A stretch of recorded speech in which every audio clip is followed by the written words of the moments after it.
All right, welcome everyone to another exciting session of the Tales of Tellos, the Steam Age. I'm your humble dungeon master, DM Order, and I'm joined by these awesome individuals who are the heroes of the campaign. -1.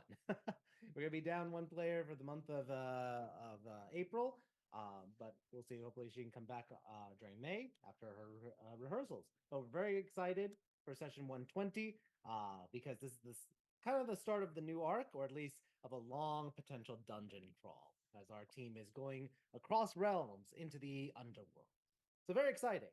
But before that, let's talk about what happened last time with session 119. For anyone who may not have seen it, or if you're brand new, or if you just missed a couple of episodes, let's recap things really quickly. So last time on session 119, our group of adventurers basically fought one of the champions of the Grey Flame and returned the blimp. After Erlon had saved his brother, Declan, and severed the ties and connections to the Great Flame, the group returned to the city of Namle during a red dawn. When it was there, they returned the blade, and about same day, I would say, the Sultana gifted them a luck blade, which they very quickly then used, relatively speaking, quickly, used to wish themselves up another level. So they leveled up twice. They are now level 18 adventurers, heroes of Aramir.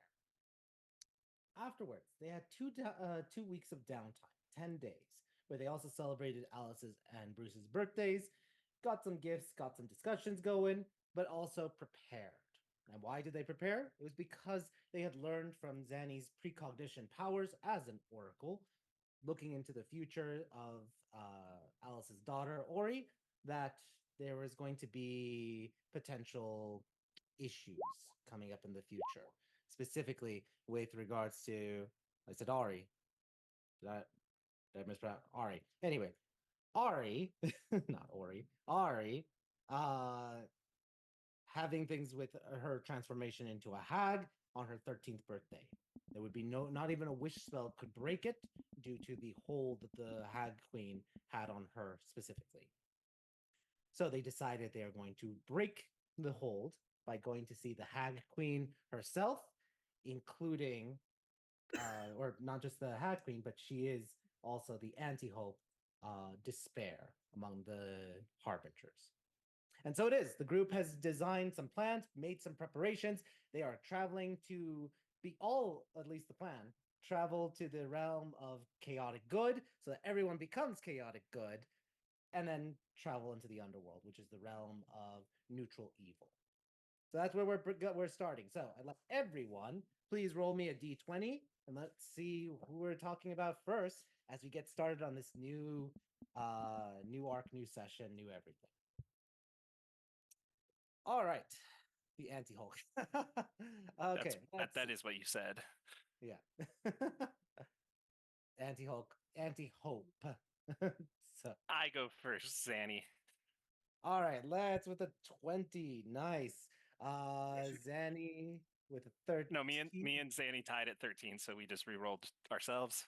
Yeah. Oh, we okay. tied at 13, so we roll. I just saw it from the bottom And, up. and Alice tied with herself, and she's Yeah. on mute. Alice did tie with herself. A D12 and then a D20. Yeah, I don't know how that happened. It's fine. So Alice with a 6, Azrael with a 4, Erlon. Let me just double check. I rolled a 14, I believe. 14, nice. And then 13, 13. Okay. So Erlon, you're gonna go first, then Lance, then Zanny, then Alice, and then Azrael. So, Erlon, it is going to be the 8th. It is spring outside. Before you leave, is there anything you want to do, say, anything you want to capture, anything in preparation you are doing before you are traveling to 2 different realms? You're traveling to the chaotic good realm and then to the neutral evil realm. So is there anything you are doing in anticipation to this potentially long journey across the afterlives? And I would tense. Oh, go ahead. one last thing, sorry. To note, according to what you mentioned last session, you are neutral good. So correct. Your characters, all of you, will be changing alignment So Mhm. just I will reference what you were originally, but right now you are neutral good. Go ahead. Yeah. And just kind of thinking about that, I probably would pray to honor and also consult the great one. I think we call it the great one. Yep. Get a name. But if I'm able to consult him or it uh about the situation, and I'd probably be like my main thing focusing on just knowing that we're going to be changing alignments. Yep. That's Yeah. fine. So for honor, what are you praying to honor for specifically? Um,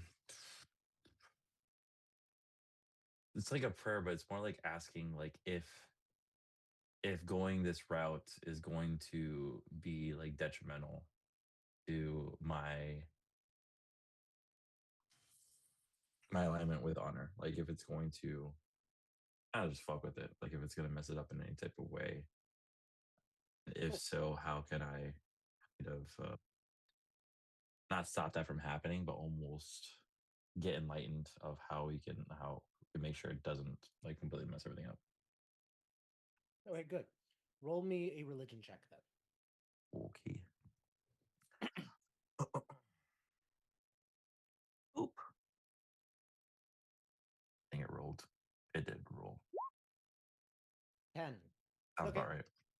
With a 10, you pray to honor, expressing your doubts, your concerns, and you know honor hears all the words, especially honor. He is a god of words because it is honor, your promise, your words.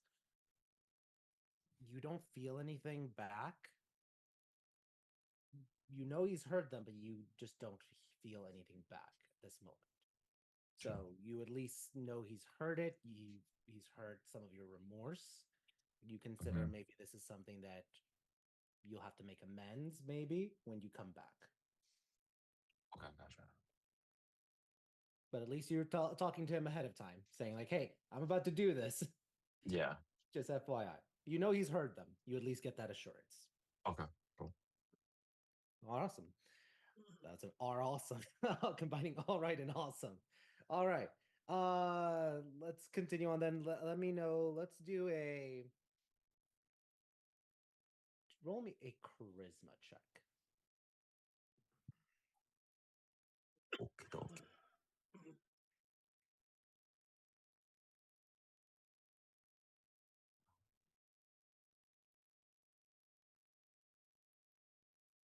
5.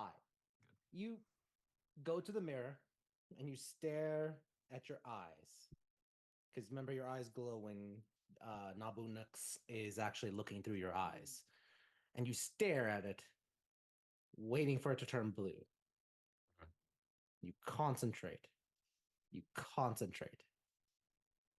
About an hour goes by as you're just staring at your reflection. Eventually, Eloquent comes and is like, what are you doing?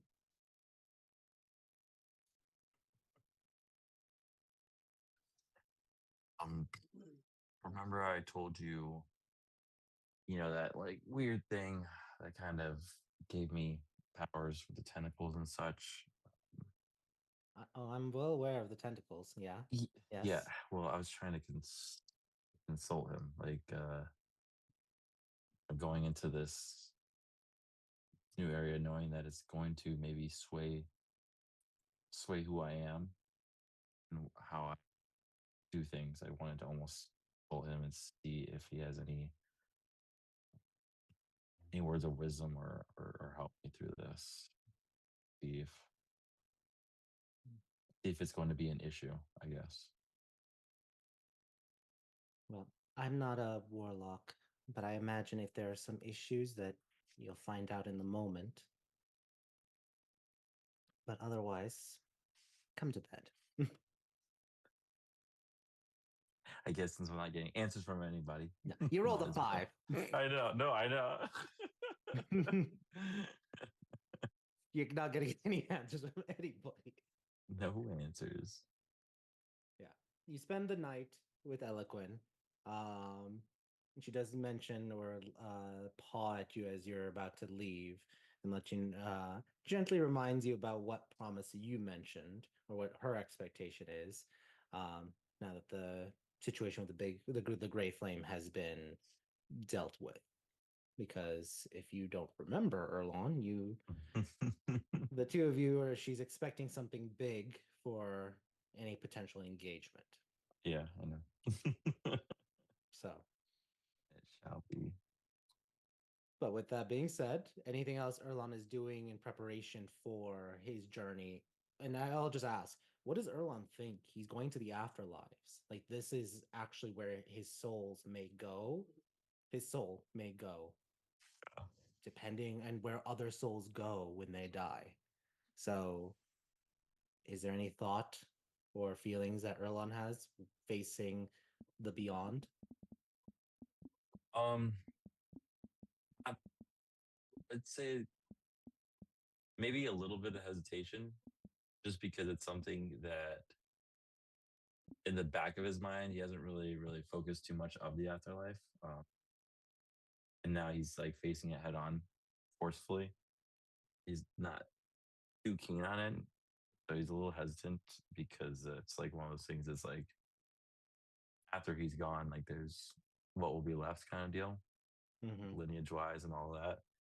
So I would say also just with Eloquent involved as well, being since he wants to have like a very like he wants to have children at one point and stuff like that. Like he's maybe just reminiscing and thinking a lot more about that. He's a little, I guess he is kind of like not scared or anything, but just hesitant going in there. And that is totally fair. Yeah. So that he's kind of just thinking about, what will he leave and What if and his when his legacy time will actually be. comes. Yeah. Great. Is there any conversation before we finish off with Erlon and move next to Lance? So any other conversation you want, Erlon? Not as of right now. I think it'd be more when we get to where we're going. But when we go together, to kind of change our alignments to brace ourselves for this, I think that's gonna be more Yep. Sounds close good. to each other. All right. We'll circle back if there's anything else, but otherwise we go to Lance next. Lance, what is Lance doing in anticipation and preparation? Any last thing you want to canonically make for before you travel to two afterlives? I will note your alignment. Your current alignment is chaotic neutral. So you're going up to chaotic good.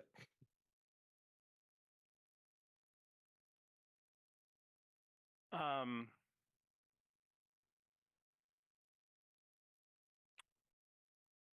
he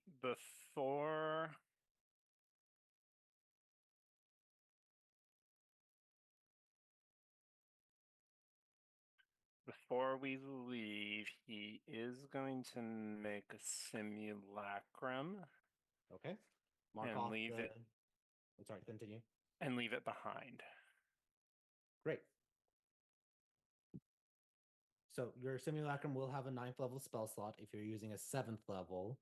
Yeah. But you do have to then mark off the material costs. If you use Wish, there is no material cost, but your simulacrum will not have access to the 9th level spell.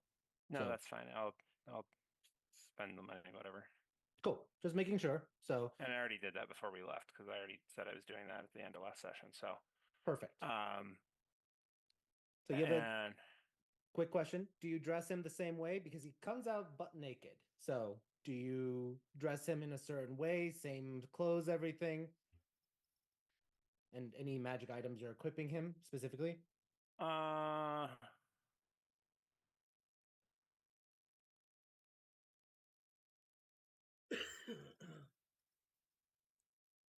I'm gonna leave him. I'm gonna dress him like me, but I'm not leaving him any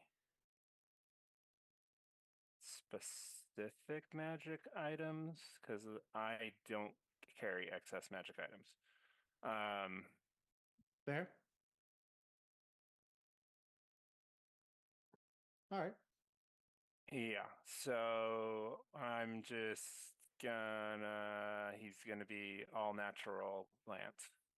No, that's fine. Are you giving him like your spare? I believe you once had a +1 grimoire or +2 grimoire. We use that as components to get to the +3. Oh, okay.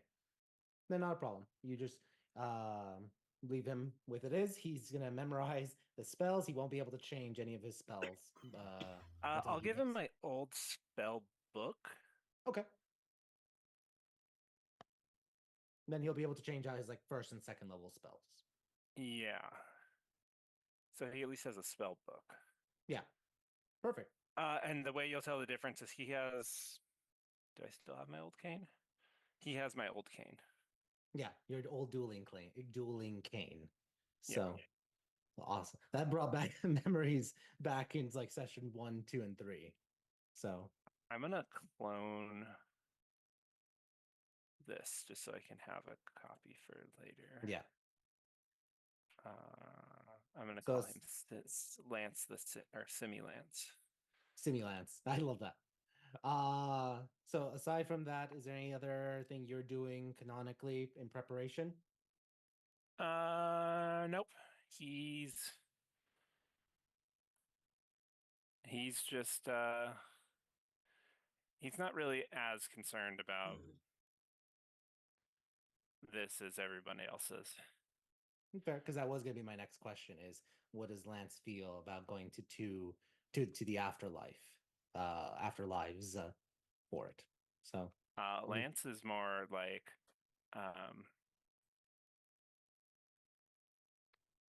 he is gonna have the cloak of billowing. nice. Because I can't wear that and the cloak of protection. So yeah. No, Lance is just like, whatever. Yeah, whatever. All right, cool. If not, any other conversations you want Lance wants to have with anyone before we go then next to Zanny?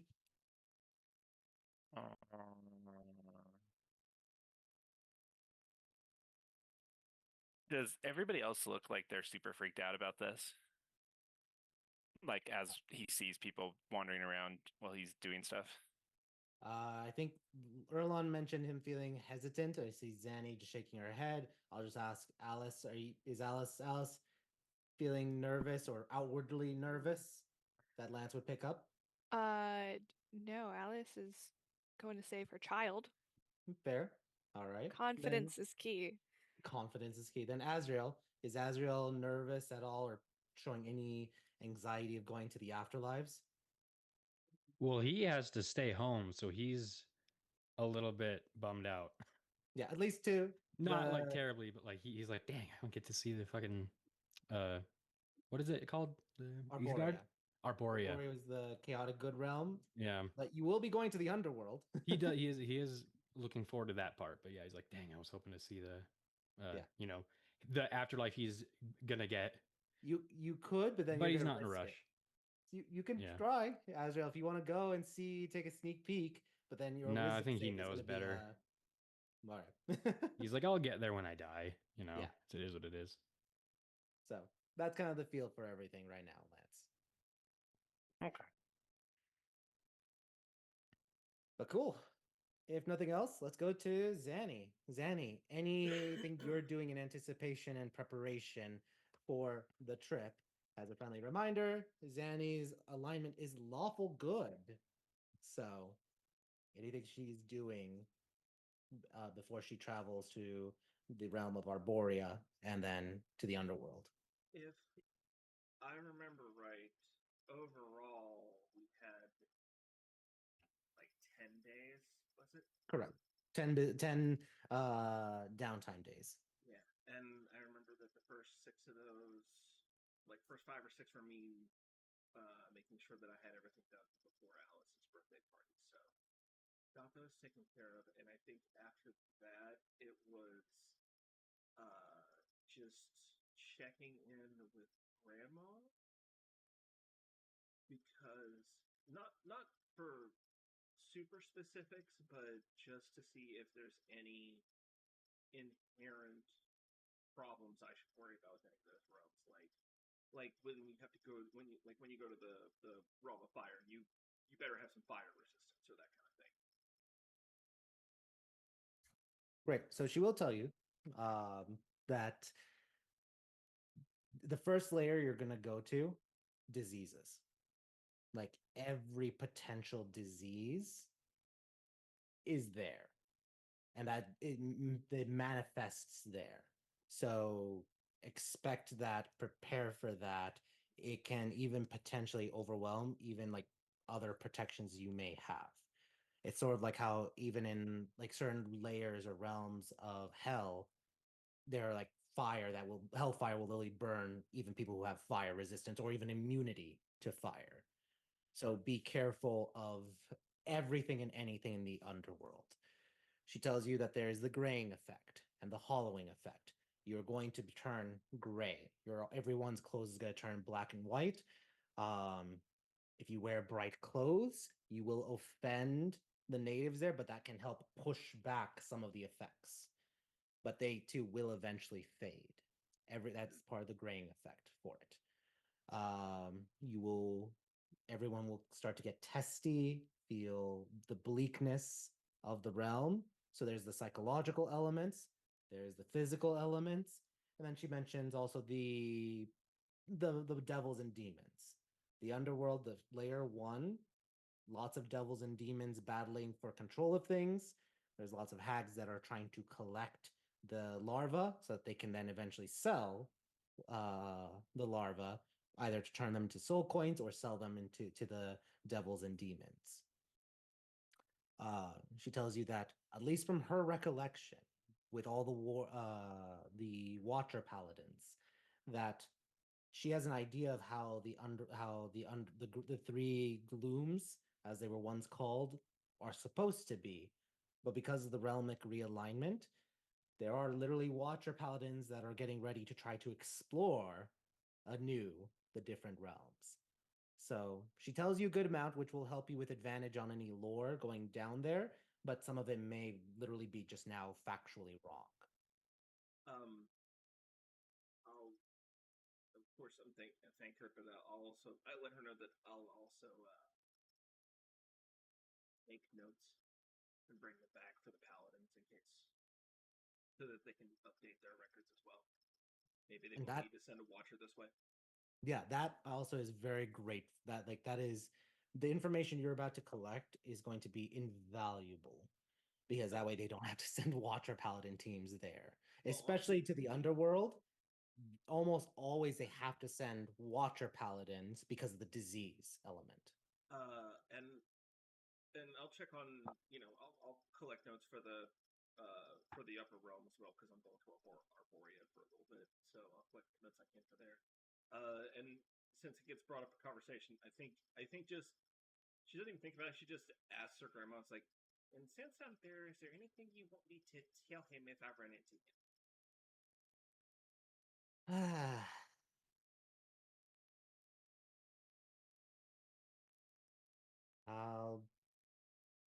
Give me 3 or 4 more centuries.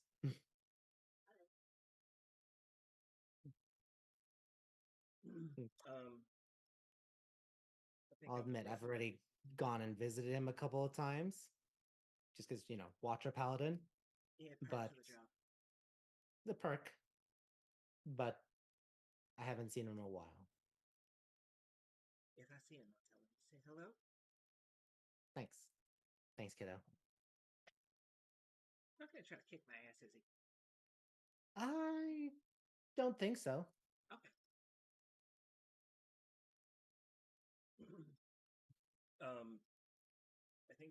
I think the rest of my time is just spent preparing any I'm probably preparing like antivirals, antitoxins, like just literal disease preventative medicine.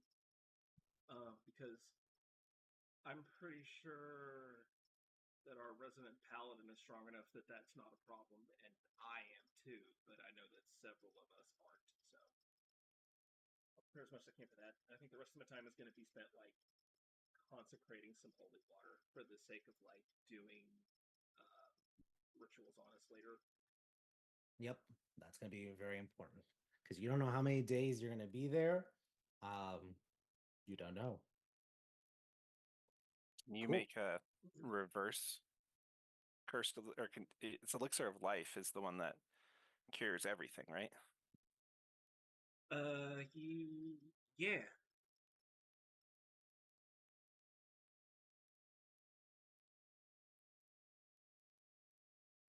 Sorry, You want, was like, there you a talking about the continuation cure-all with that? or- Or No. I was if you're working on like would it be better instead of making individual cures just to make cure alls that No, well, no, it'll be better for me to treat specifically over the whole thing.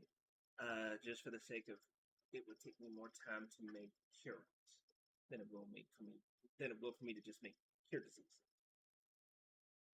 that makes sense. Higher level, more power, also more expensive. Yeah, it's also about resource management. Because If you don't anything, know how long you're gonna be there. if we got diamonds, if somebody gets something really bad, I got creative restoration, I got heal. We also have you die for a little bit and we just fix you. I I will do remind have you. those spells prepared as well.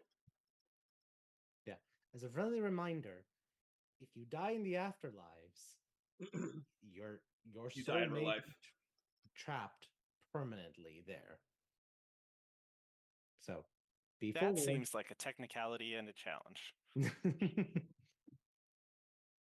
Yeah, I will say you That's- have a wish. You have a luck blade. If you want to use a wish to try to break a soul free from the afterlife. That's a future Zanny okay. problem, says the Oracle. I have 3 questions on that, DM. I do How too. does that work with Ring of Mind Shielding? Okay, so with the Ring of Mind Shielding, it is an uncommon magic item. I think the realm itself, an entire realm, is more powerful than a ring. That is an uncommon item. So your soul does not go into the ring if you die there. I will give it a roll, but because that's what I'm going to say is I will give it a chance to escape into the ring, but it is because of the realm itself overpowering magic items. Just like how in the Nine Hells, there's literally like hellfire that will burn you even if you have like fire immunity. Understandable. I just want clarification on these things. Yeah. Second one is clone. Cool. I think Same he already thing. answered the question with clone. Yeah.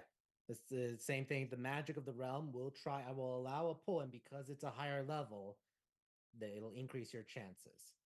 Okay. Clone is an 8th, right? 7th. 7th. All right. Yeah. So I would roll. I would allow you to roll a d20, and you would have a 7 ability to overpower the realm. I'm almost certain clone is 8th level, but if it is 8th, then it's a 8 out of 20. It is an 8th. It is an 8th. Yeah. Yeah.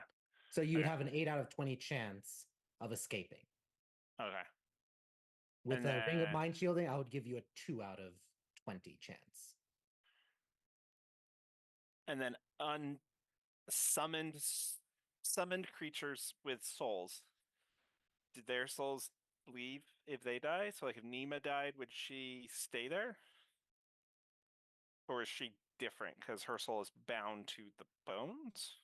Bound to the bones. That's that one because it's not fully yet a full flesh, or not full flesh, sorry, a fully formed soul. Technically, she's like almost on the verge of actualization of a soul. Right. It's like a shadow of a soul or something like that. Exactly. So because it is not yet a full soul, it cannot be claimed. Okay. So the bone, it would be still bound to the bones. Correct. Okay. Those are my 3 questions. There you go. All right, back to Zanny. Zanny, anything you want to do, anything else, or any self-reflection before you are going to the afterlives? No, I don't think her self-reflection is going to the plane itself. It's what could happen if she goes there, and it's like, and it's not a, you know, she's not thinking of it like the only way she's getting herself through is she's reminding herself it's like you're going into an entire plane of existence. It's a less than 1% chance. You're preparing for an eventuality that's not going to happen. Remember that. Just remember that. You're preparing for something that's just not going to happen. It's not going to happen. Yeah, not gonna happen. It's not gonna happen. Great. All right. Let's then go. Well, let me check. Any conversations Zanny wants to have with anyone? If not, go next to Alice. I think checking in maybe with Alice after the birthday just to see if everything was like, because did make those gifts for her. Also want to make sure that they were okay and that everything was fine because she wasn't around probably for the testing of them. Okay, great. I'll let you take the scene now. So go ahead. Just kind of I think it's probably the evening, like not the day of your party, but the day after is probably that evening. Just knocking on the doors. Are you calm? Are you decent? I'm always decent. Are you clout? Yes. Oh. You can come in. I wanted to know if you actually tried those gloves. I don't have them.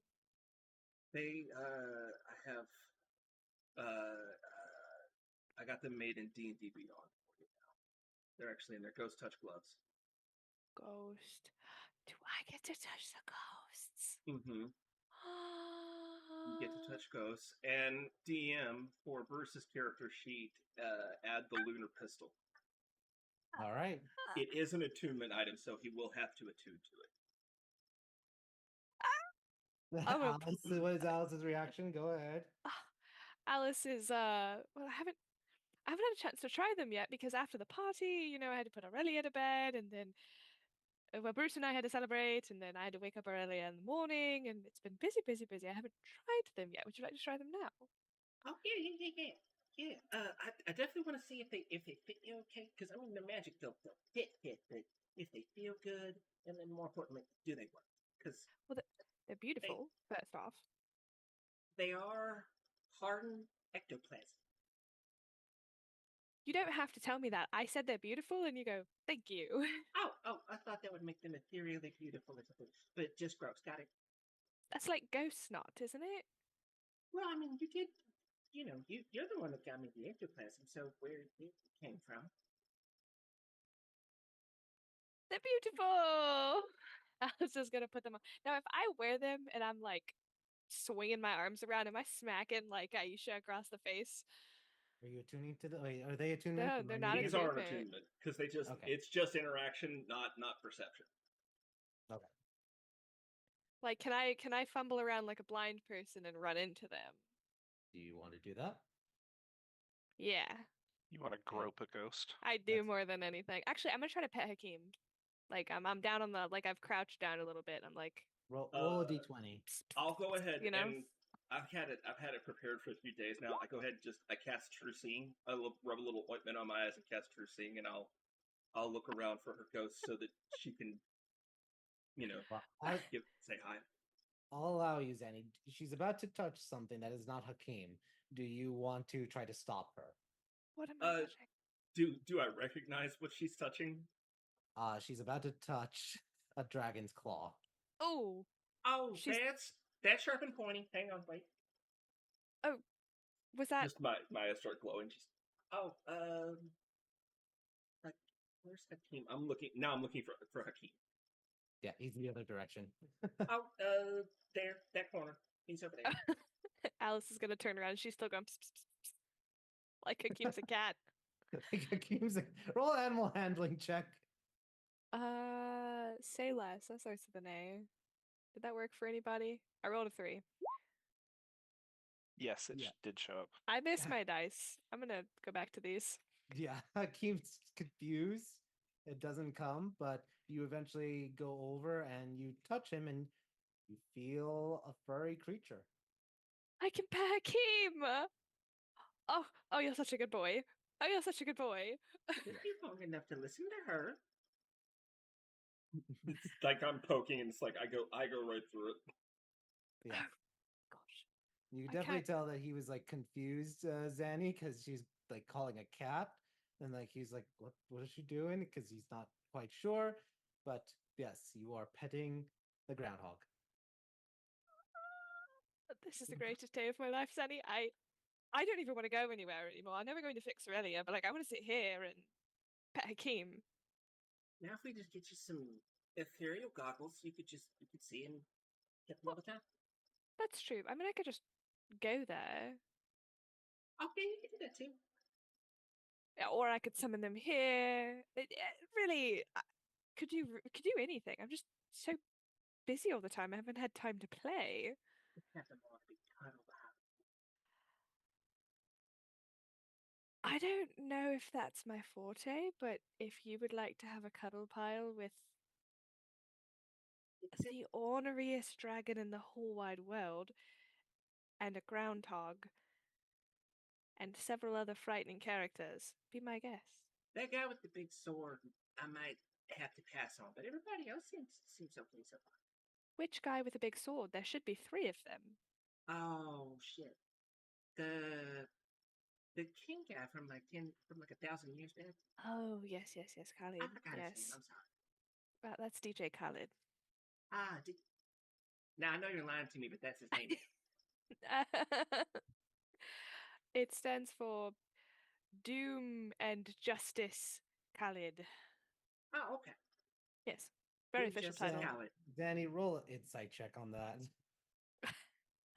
I And Alice- know she's full of shit. Okay, then never mind. I'm gonna roll it anyway. I got an 18. Yeah. I rolled a 19 on the dice to lie to you. Okay. I'm not that good at this. And I add 17 to that. So yeah, you wondered, is the Kingslayer another one of his acronyms, the Doom and Justice? Doom and Justice Khalid. Doom and Justice. Okay, I've never heard that one, but I'll keep that in mind. That's a known.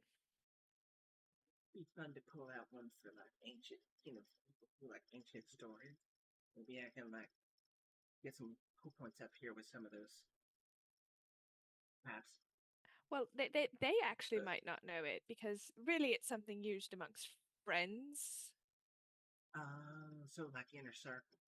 Yes, sort of a posthumous kind of decision. Oh, okay. Maybe I won't say it because then people might think I'm just like 1,000 years old. That, or they'll think you're foolish because, how would you talk to him anytime recently? And That's true. That's true. oh, Zaddy, can I ask a question? Yeah. We're going to the place where people go when they die, Yeah. but not this. And she's pointing with her finger, meaning the ethereal plane, but just pointing at the air. No.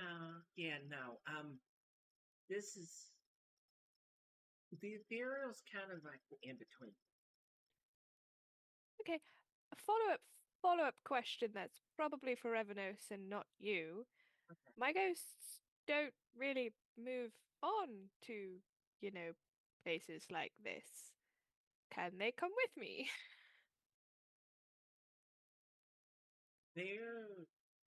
The way I understand it from both you and Revenos is that they're attached to you.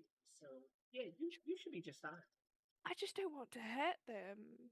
Oh no. They're now this part I do know a little bit about souls and anchors and stuff. They're anchored to you, so nothing can happen to them unless it happens to you first. Oh, well, I'll try not to die then. Follow-up, follow-up, follow-up question. Alice, Okay. I want you to roll an athletics check. Am I being attacked? Maybe. Oh, hold on, let me whip out this dice. Being something. Okay. That's 10 plus 4 for 14. Okay, let me roll. My feet and my hands are in the ethereal realm right now, guys. Yeah, your hands just start going What is happening?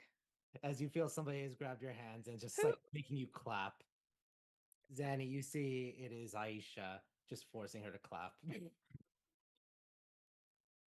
I think Zanny fully saw it coming and said nothing.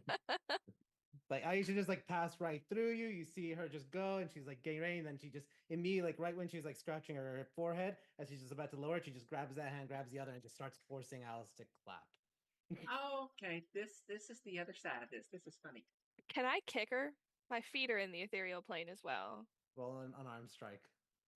That's D20 plus strength, right? Yes. Okay, that's an 18 plus 1. Yeah. 18 plus 1 to attack? You get your proficiency. You're Oh, proficient no, with sorry. unarmed I strikes. rolled 18 plus 7. Okay. There we go. So then you hit her, and she like yell. Zanny, you could see her yelp as it hit her in the shin.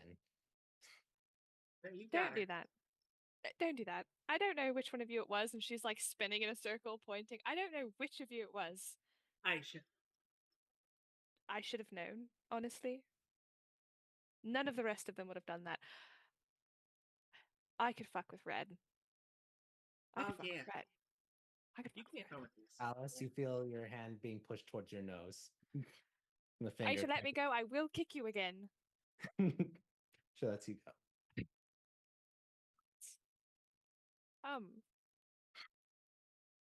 All right. On that Do I- note, Do oh, I continue. know I have my other 2 ghosts? Because I've now got 2 more ghosts. We'll roll a. Does Zanny see them? Is what I'm asking. Yeah, that's a good question. Roll a perception check, Zanny. Because I definitely know the 10 ghosts that I'm familiar with. Perception.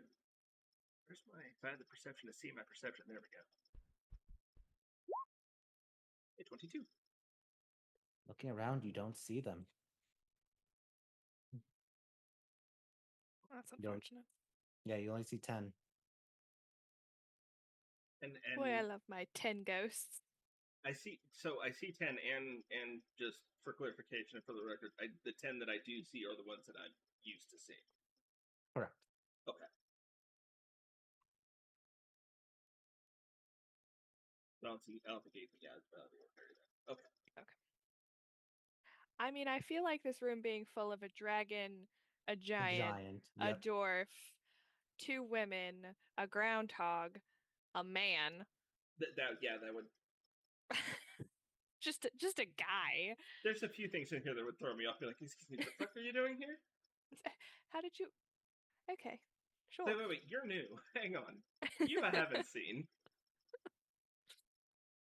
Well, I'm gonna now spend the rest of my time playing with my gloves. So thank you, Zanny, for my ghost snot gloves. No problem. Oh, and make sure that Bruce takes some time with that new gun that I made for him. And if he needs any help with it or work done on it, let me know. Okay. I was going to tell him to practice with it while we're gone anyway, because he will be the man of the fortress. So someone has to protect it. Thank you, Zanny. Of course. Oh, well, you're doing so in a very fun way. This is how I body. With shade against It's Erlon. much better than what Erlon does. Well, he has his moments. I just think he's been going through a very hard time, and we can't all be on our best while we're going through a traumatic experience with our brother. I understand that fully. Like, I don't know if I'd be a good bodyguard I don't think I bodyguarded anyone when my family was getting attacked, to be honest with you. I think I stabbed myself. Nope, you tried to shoot me. Yeah, there I was took that, care of. I guarded them for you. What was that? Lance passes by the door. I still have not forgiven you for that. You forgot about it until I said something. But no, I assume going forward the bodyguarding will come back. Elon will right back on the horse. And if not, Asriel is always there. He's quite good at it. All right, I had to say something because roll 20 died on me. Screw you. Roll 20 died on me, and I've been just going crazy, like slamming on my keyboard trying to type something. Screw you You're like, all. you Okay, mother left me. continue. I feel like I can hear him saying "screw you" through the walls, but like I'm trying to give him the benefit of the doubt here. Oh, I may or may not have. Hang on, and then I just hang up the connection. Zanashara, What? you can't just have people eavesdropping on our conversations. What if I told you a secret? Oh, you have a point. I'm sorry. There's just been a lot going on. It's been a lot on my mind. I forgot. This could have been a girls' conversation, and Erlon would have known everything. God, if I forgot today, how many times have I forgotten? How many times has one of us heard you having sex that wasn't? Disgusting. Nope. I will hang up for you now, I Zanny. still don't like that you listen in on that either. It feels gratuitous at this point. The first 2 times I was like, "Oh, Zanny made a mistake," but you're like fully in control of your powers at this point. You're just peeping. Well, okay. Also, just to clear the record, it did happen exactly one time, and every time after that has just been me fucking. I don't actually watch it. Yes, that's something. But 16 help me. It's a fucking bitch. Yes, hilarious. It's so funny that every time I'm with my husband, you're all I can think about. Okay, when you say it like that, I feel like I should apologize. It's just in the moment that I'm like, I wonder if Zanashara's watching right now. And then I like close my eyes and I'm like, no, she can still hear. And then I try to close my, and then it's just awkward. I mean, I ain't watching. Trust me, I'm trying to not watch, especially these days. Watch Erlan and Eloquin. I can hear them through the wall half the time. They're having more fun than us.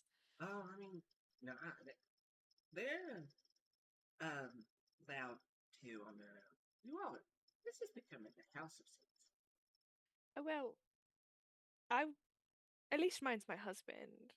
No, They're, you know. think he's gonna do it? You think he's gonna finally, pop that question or Zanny, I don't know. I mean, we hope so for Eloquent's sake, but also,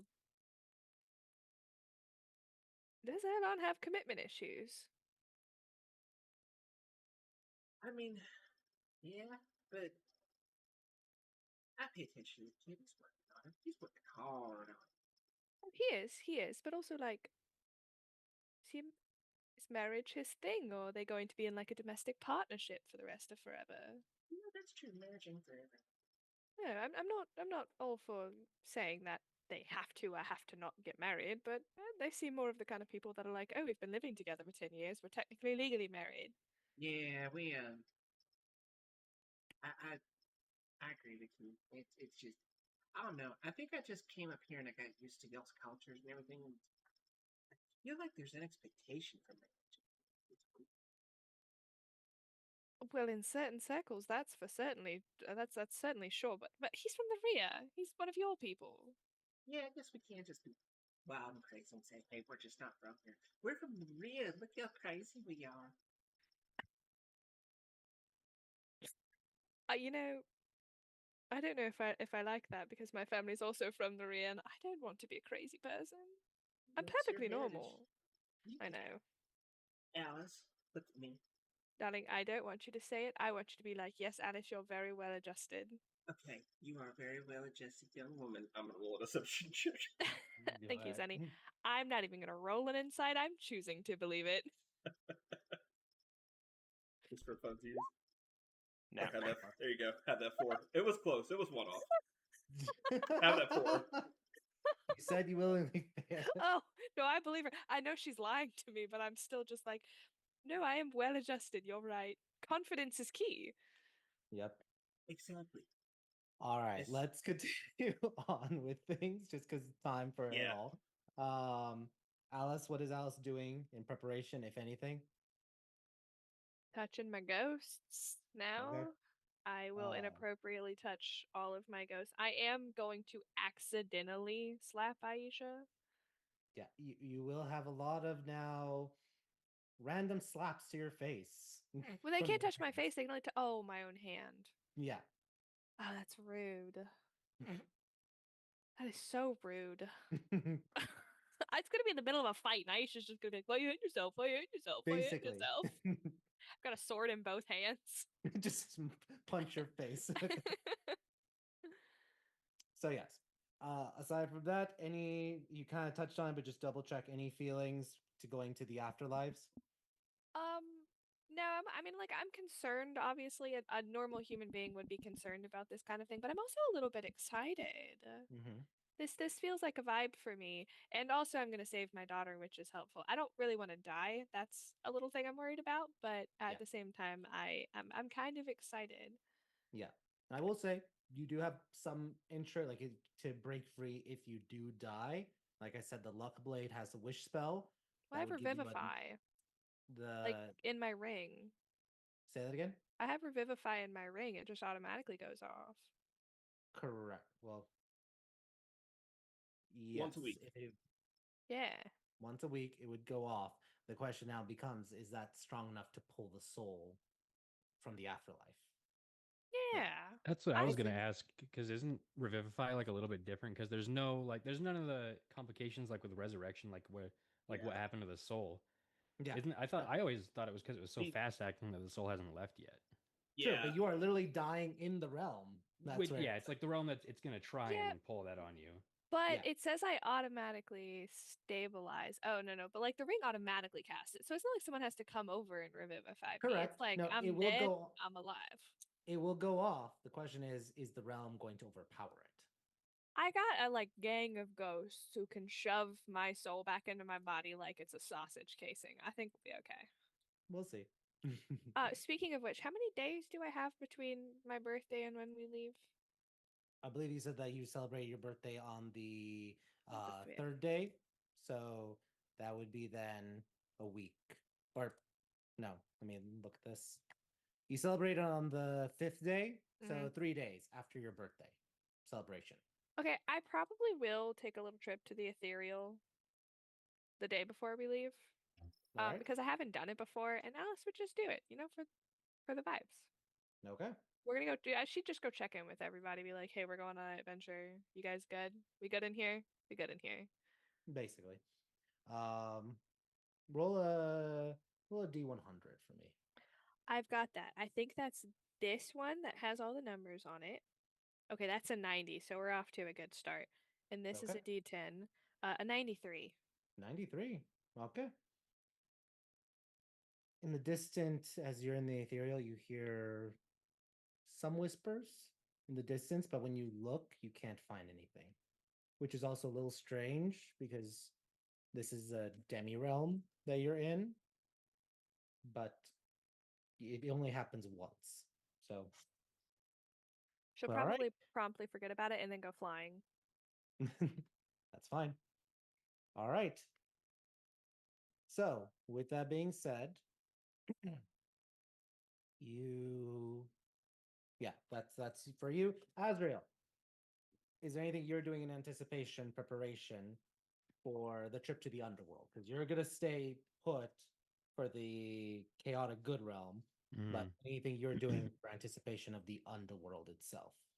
Yeah, he'll plan on taking that day that they're all gone in Arborea to prep, but before that he's gonna, maybe while Alice and Zanny are talking to each other, he's gonna go to them and just ask if there's any like preparations that he might be able to make to help out with this while they're all gone, since he's gonna be waiting around here anyway. Well, I mean, the more holy water, the better. I'll tell you that much. Yeah. Do you think have Is you there have you anything ever can tried do for blessing? disease? What's that? Is there anything you can do for disease other than your, natural paladin stuff? Um, Not really. I mean, lay on hands kind of cures diseases anyway. Yeah. Uh, yeah, this isn't something I really, because I mean, normally it wouldn't even be something that would factor in. Like any normal disease wouldn't even touch me, and I could basically cure anyone of it. Supernatural stuff like this is, I don't know. It could overpower me, but it's like, then again, I'm the most well equipped to resist it. So I don't really know what kind of other preparations I could make, to be honest with you. I don't know how much better I could get. Yeah, no, I mean you're kind of it's you and your abilities built from the ground up to kind of do this. I would say Yeah. while we're there, maybe save your lay on hands just for the sake of curing diseases. Because Mm-hmm. the way you do it is a hell of a lot faster and cheaper and safer than me. 100%. Yeah.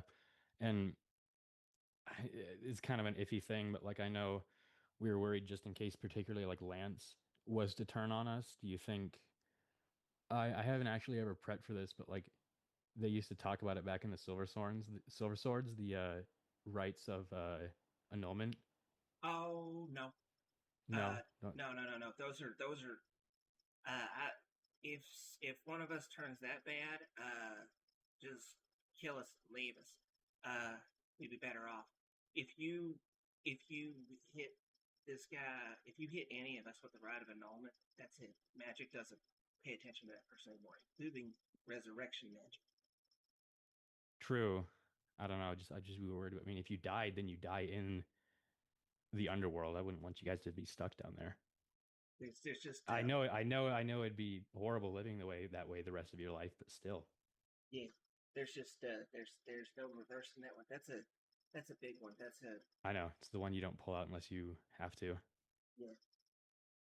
Uh, I I would honestly prefer that. Speaking for myself, I prefer death. If I become that unruly, I prefer death. I wouldn't blame you. I wouldn't blame you.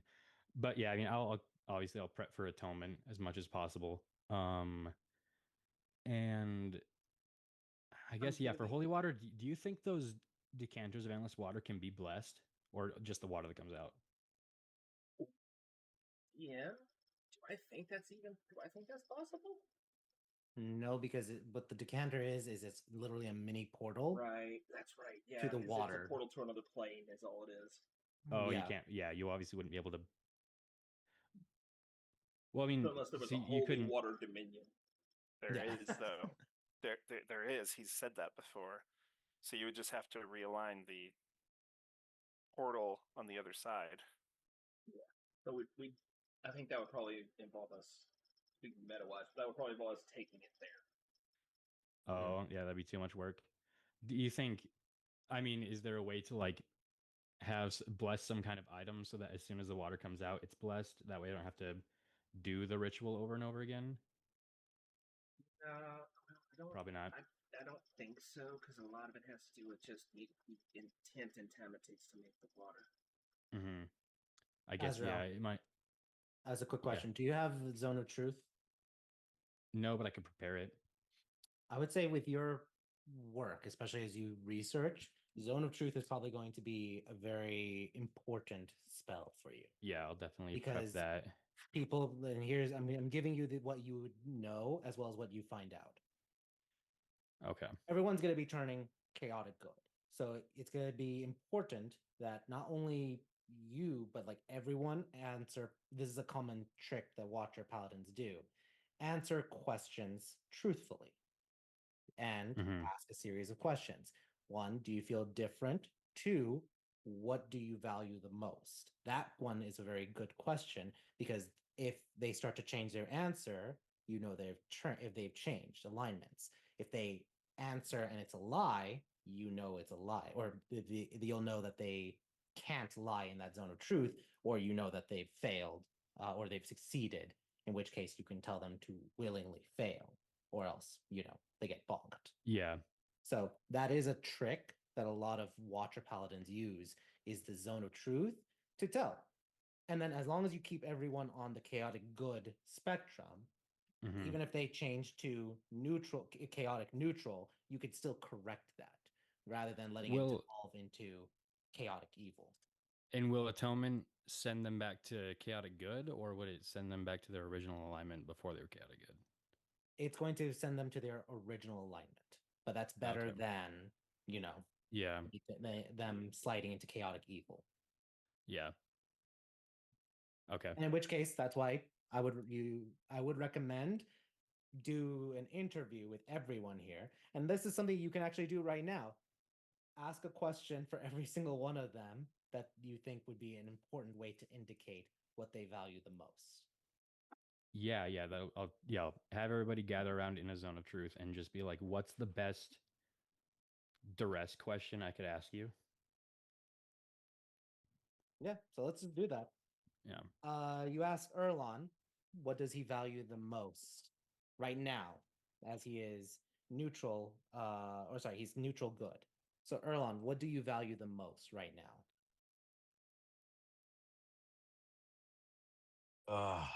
No. No, I think what I value the most is the bond I have with everyone. The bond you have with everyone. Yeah. Okay. Let's go to Lance. Lance, with you being right now chaotic neutral, what do you value the most? Control. Control. That's a good one. All right. Zanny, what do you value the most? Azrael asks you. Oh, I thought about this one. Laura, and take a moment to really think about it, really honest with myself. But I'll tell you right now, if the answer is ever Alice, you best start finding ways to put me to. Okay. Okay. All right. Laura is the correct answer. Let's go then to Alice. Alice, what is your what do you value the most? I don't know if I should be offended by what just happened. uh, are we supposed to tell you what we value now and what we shouldn't be saying? Oh, I was just being so extra. Oh, okay. My husband. Mm-hmm. What? Okay. It's kind of 50-50. If I say Aurelia, don't put me down, that's also Right. valid. Yeah. I mean but that's a pretty telling. The scales are evening out a little bit, surprisingly. Yeah. All right. And then Azrael, you're in your own zone of truth. What do you answer to the team? Protecting you guys, helping to better protect the world, keeping you guys safe, keeping the weak and the innocent safe as well, and yeah, stopping evil. All right. Cool. And I guess particularly Lance, what do you like as far as in control? Because I mean, if you turned evil, I bet you'd still say control. I could see someone who had been corrupted still saying something like that. Like, what do you mean by control? Oh no, control would be now. If I was evil, it would very quickly shift to power. Okay, so control over like over the self and stuff like that. Control over everything. Yeah, I see. But the difference is controlling everything to achieve a positive outcome versus control for the power. And Right. I don't know if I could say just control if I had crossed that line. Okay. I don't know. And I when, feel like and when we go to the upper planes, I'm probably going to come back and say something stupid like the friendship we all have, or some other I bet it'll be good stupid, for you, buddy. gaggy thing that's I going to bet make it'll me be great for nauseous you. later. But I get like I don't know, because I just want to be redundant with it. Like if control for a positive outcome to you being what? I learned from the best, you guys. You guys taught me to be fucking redundant with this stuff. For positive outcome for the greater good. The greater good being you're vague right now. The greater good.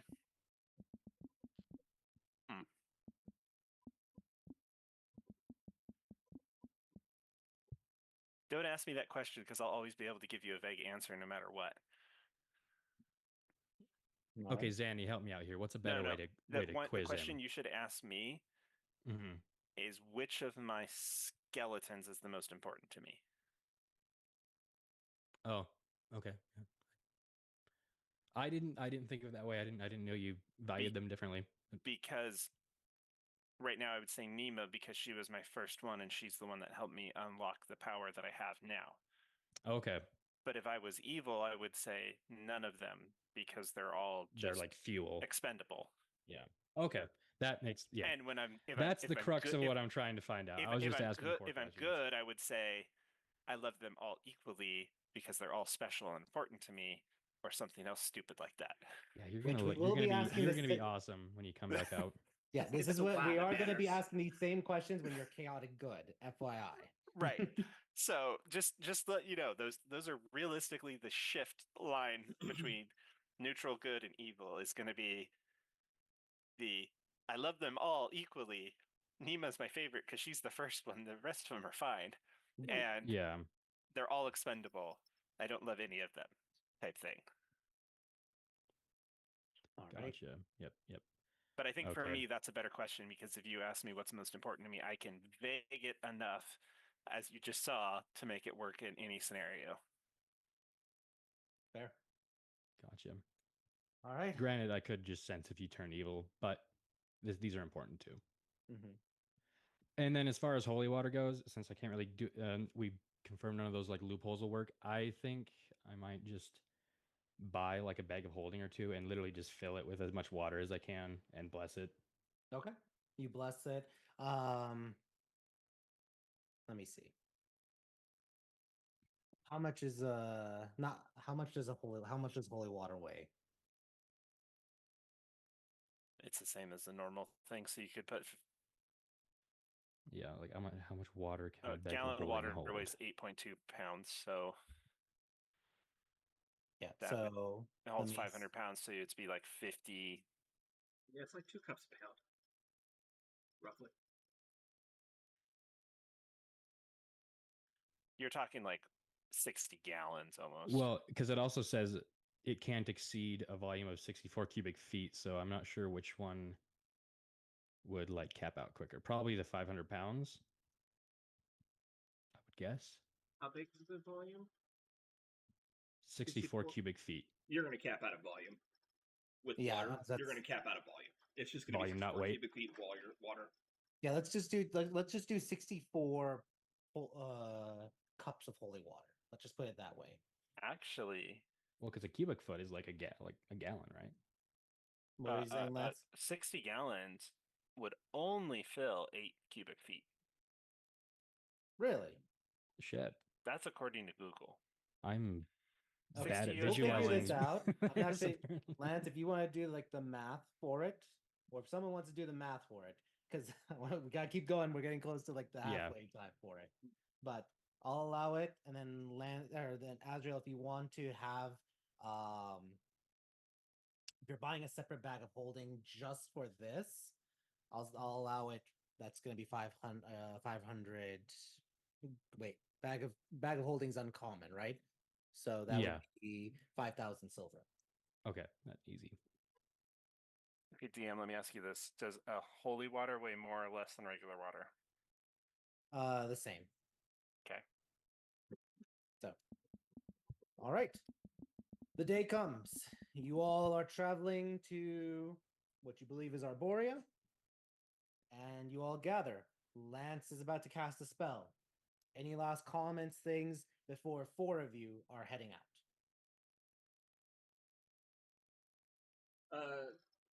Just out of preparation that morning, I did do aid on those of us going. Okay. Cool. Aid for those going. This is gonna be, I will say, you can still do that. The idea is go there, change alignment, come back, Yeah. and then sleep, but then go again because we want Lance to recover his 7th level for it. Right. Yeah. It's just one of those things that don't know what Just we're, in case. Yeah, don't know exactly what we're dropping into. You never know. Yeah. All right. Awesome. Yeah, we could fall into demons trying to invade and a bunch Yeah. of soul heirs literally fist fighting demons. Yep. Cool. All right. You all travel, or Lance, are you casting the spell?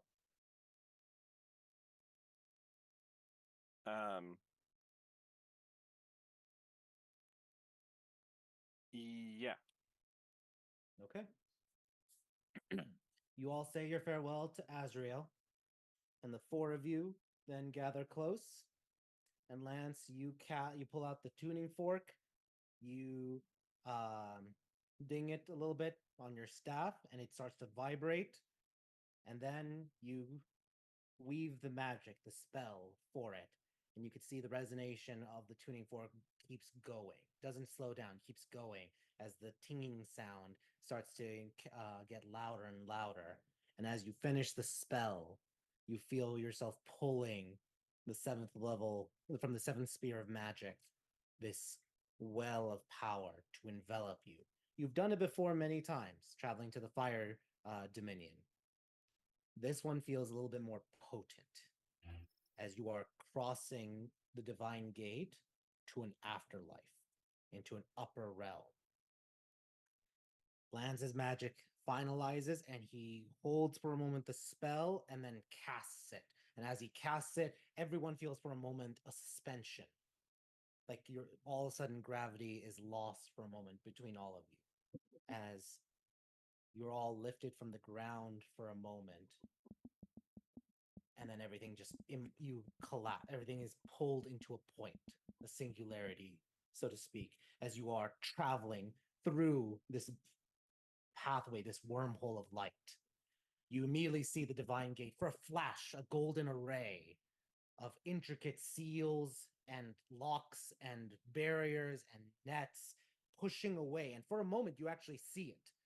Not just the divine gate, but entities, other things from other realms, both upper and lower. As you enter the divine dimensions, you could see them trying to find ways to slip through, unable. And for a moment, it's gone. And in a moment, it is gone. And you are continuing, pulling faster and faster towards this realm of light. I'm going to ask, you could sense something on the horizon. Do you all willingly fail as you feel this power and presence starting to press on your very soul? I'm going to go one by one. Erlon, are you willingly failing? Yes. Okay, you are now chaotic good. Let's go to Lance. Are you willingly failing? This is what we were warned about, right? Yeah, you're going to the Yeah. Arborea. This is what you want. This is what we're feeling is the planar shift, not the Correct. Okay, then yes. You are now chaotic good. All right, Zanny, do you willingly fail? Yeah, hold my breath and just go, okay, here we go. Okay, you are now neutral good. Because you were lawful good, now you're neutral good. Alice, do you willingly fail? Yeah. You are now chaotic good. So every one of you is chaotic good except for Alice, or except for Zanny. You are right now neutral good.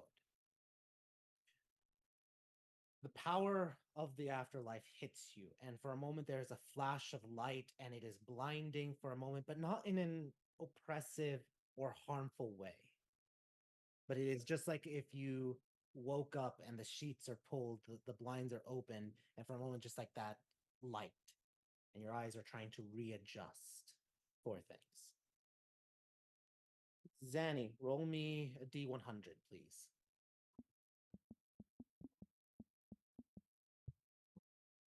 Six. Whole 6. The whole 6. All right.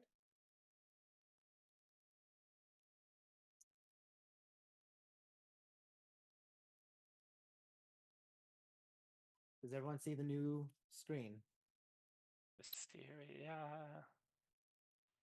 You appear for a moment, surrounded by the cleanest air you've ever breathed. Even cleaner for you, Erlon, than the farms. This feels like pure air. And all around you are blooming flowers and forest and it looks like you are in the middle of a deep, thick, underneath a deep, thick canopy.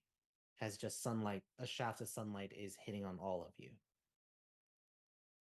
But you are in a realm.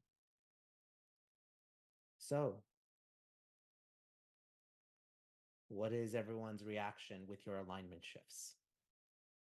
Do you guys have any conversations immediately, or am I going to pick on everyone?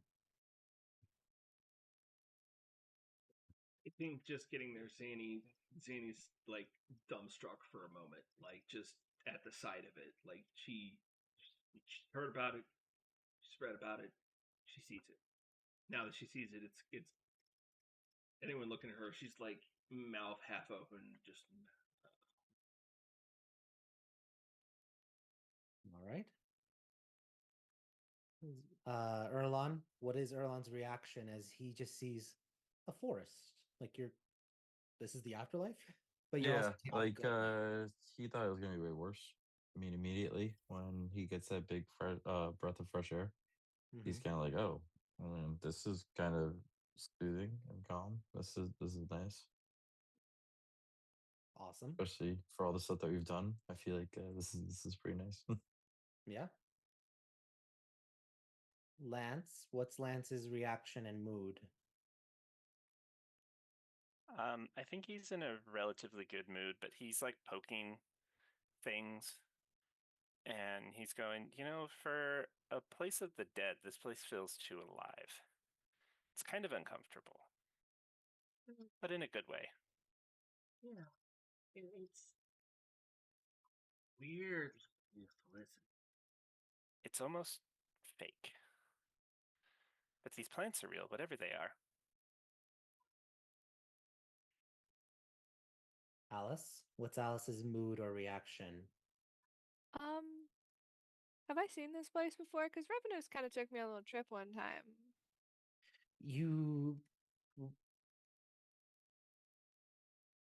Yes, it vaguely feels familiar, but that's it. The confidence is key. Alice is like, oh yes, just as I remember it. You've been here? Once or twice. Once. No. I've seen it though. Oh. Then I've got. I didn't stick around for very long. Revenus was kind of trying to prove a point to me, I believe. Oh, I see.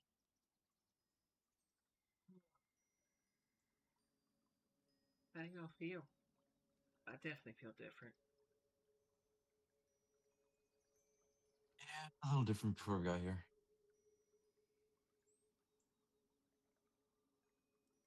Yeah, that wall of energy felt weird. But that's what we were expecting. We need to wait another cycle for you, right, Zanny? Yeah. Lance, roll a religion check.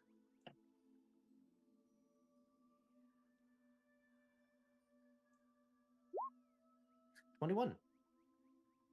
You know that you three, the ones who are now chaotic good, need to either leave and come back, because if you stay here and fail again, you will be stuck here. You can leave Zanny here and let her sleep here one night, essentially, and that will then change her.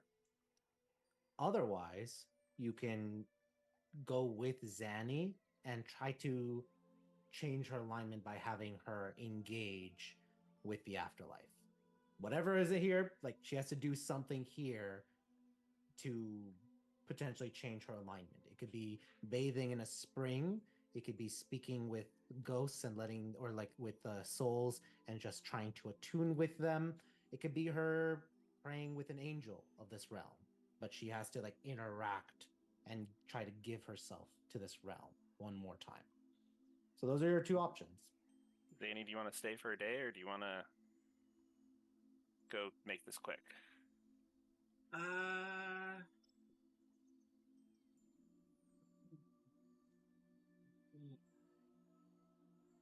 there and around here. Send your grandfather ascending and tell him to come give you a hug. Okay, I was trying to think of anything but that, but you're right. That's probably the most likely culprit. I mean, as long as we know where he is on the plane, we can technically teleport to him. Yeah, I guess so. If he can't teleport to us. This is gonna be weird. Okay, yeah, no, that's... Yeah, good point, Lance. Alright. Holds up a finger. And I'm gonna cast Sending to Valishar of Interi, or at least the soul thereof. Mm-hmm. Ah? This is your granddaughter, Zanashara? Popping in for a few minutes? Come say hi and give me a hug? Just looking over at Lance like, Roll a d100. He's not even here. that would fit for him. Okay. Val. How would Val respond? Not knowing where his granddaughter is, but suddenly is calling him in this afterlife. Go ahead and respond.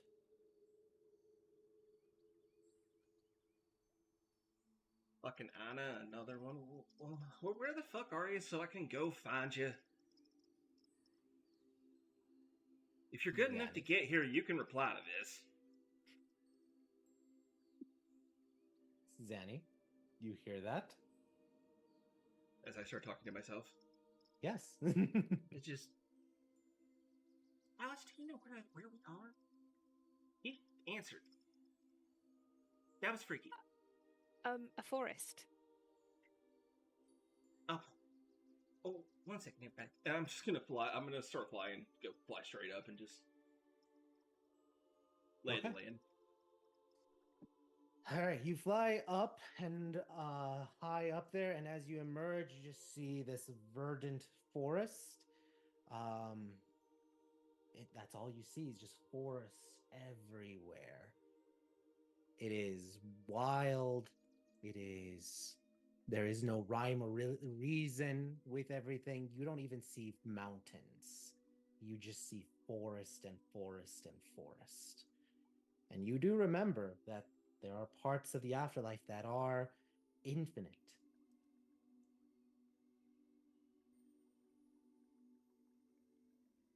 I'd send another one. I'm just like, how am I supposed to know where I am around here? Where are you? Zany, got a wizard. Do you have his diary? Well, pause right there. I'm gonna ask ask Val's spirit. Would he be enjoying himself on a mountain, or would he be enjoying himself by a spring? Spring. 1,000,000% of spring. Respond that you are at an idyllic spring. Does it have a name? That's it. An idyllic spring.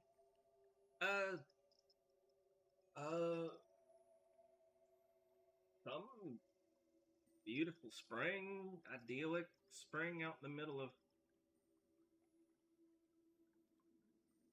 It's fucking weird, kid. I don't remember exactly, but it's an idyllic spring. It's beautiful and it's kind of... Yep. All right. Zanny, you relay that to Lance, and Lance, are you going to try to teleport to this description? Give me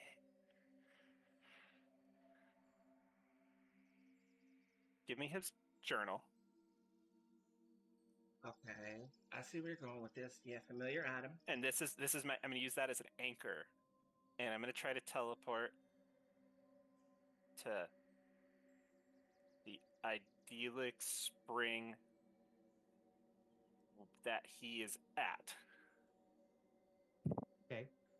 You cast your magic at 7th level and you pull everyone, and you are feeling yourself shunting through things. And for a moment, you're suspended for a brief moment. And you can sense someone just watching you. A god. Not sure if it's one of the 16 or some other foreign power. But a god just notices you, like almost for a moment traps you for a second, just like looks, smiles, and then lets you pass. Yeah, a good one. Was it? Did I get any type of sense of what type of god? Like, was that a good thing or a bad thing? You have no idea. It is like for a moment staring up into infinity for a brief moment, just to understand that you're being watched. Not nefariously, but just something was watching you for a moment as you used magic in this realm, and then just allowed you to pass. What god oversees this one, as far as we know? They don't claim them. This among the 16, they don't claim, like, obviously honors in Mount Celestia, like the lawful good realm, but he doesn't claim it all of his own. So if The you're thinking lance about feels like this would be like where Grace is, because it's so Grace is, colorful and pretty. yes, Grace does like this place and does often appear here. You would know that fear also is here, change is here, and nature is here. I guess none of those are a bad scenario, so. But do you all see the new picture? All right. Yep. You appear there, and all of you, I want all of you to make a wisdom saving throw. Except Azrael, you're not there. Yeah. Just making sure.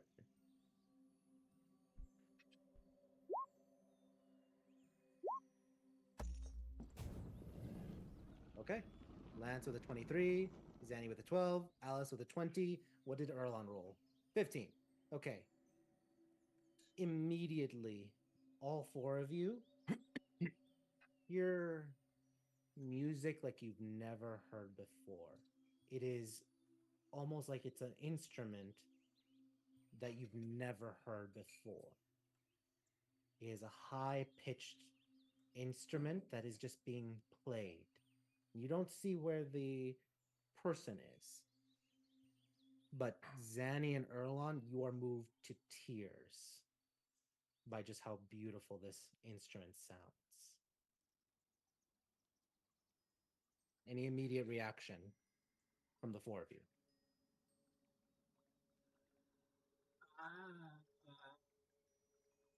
I don't want to sound full of our family, but we might want to follow that music.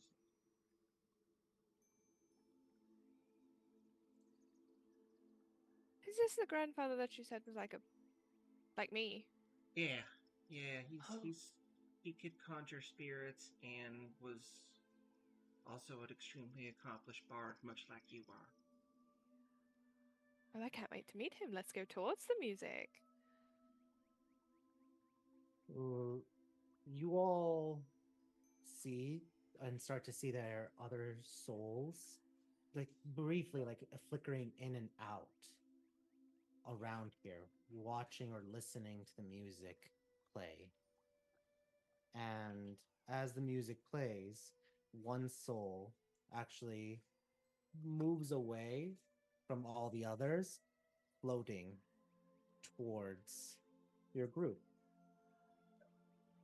And let me pull up.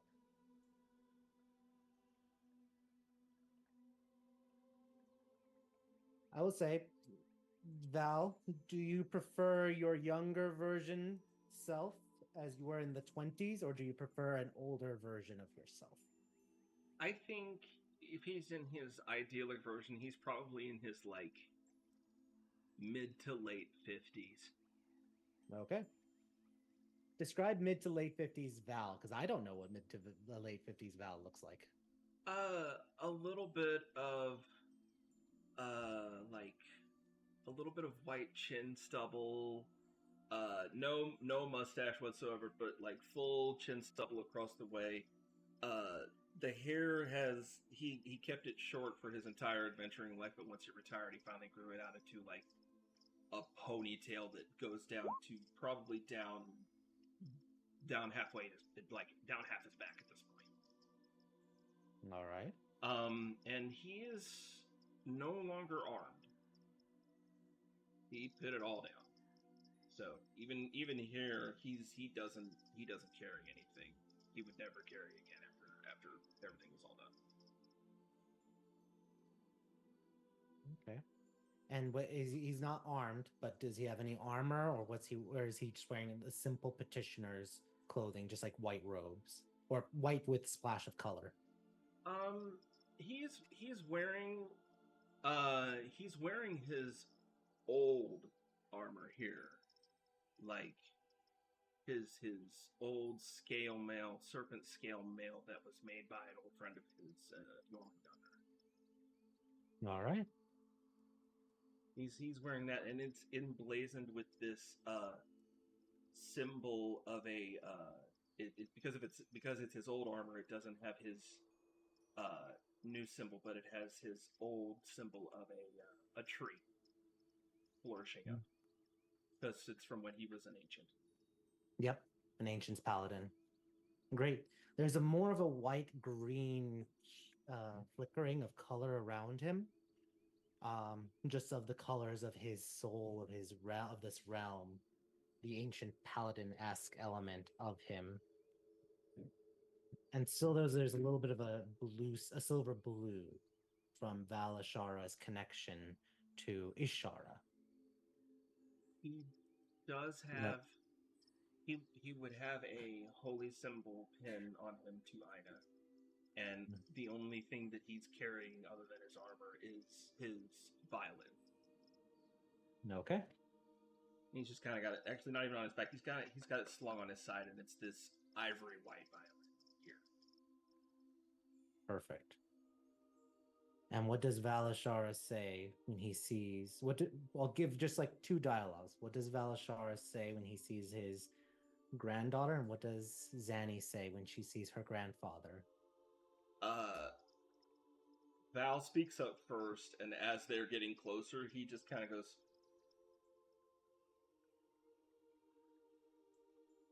"Wait, let me guess. You." And he actually points at Alice. Are you Xanashar? Oh no, sorry. That one's Zanashara? It's me. Oh, when you say you're my grand, holy shit, you mean my grand? Oh, damn, you're Ellie's. Mm-hmm. I'm Ellie's. Ha. And it's there. We'll take our break. So, yeah, like, all right. We'll see everyone back. Let's do 10 minutes, and we'll come back. So see y'all in 10. Take care.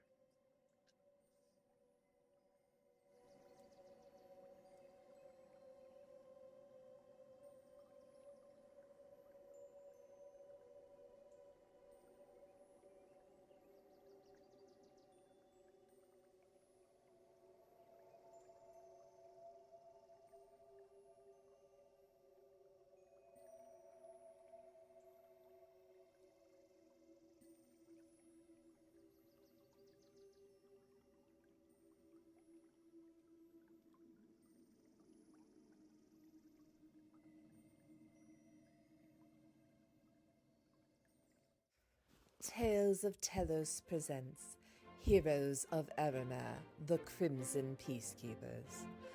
Dearest darling viewers, let me introduce you to Alice Mazar. Her name may already be familiar to some amongst certain social circles in Zarek. The toast of the upper crust, a headliner on the society pages, alongside her industrialist husband, Bruce Mazar. But it seems Mrs. Mazar is earning a reputation of her own as, of all things, an adventurer and a hero with the group known as the Crimson Peacekeepers.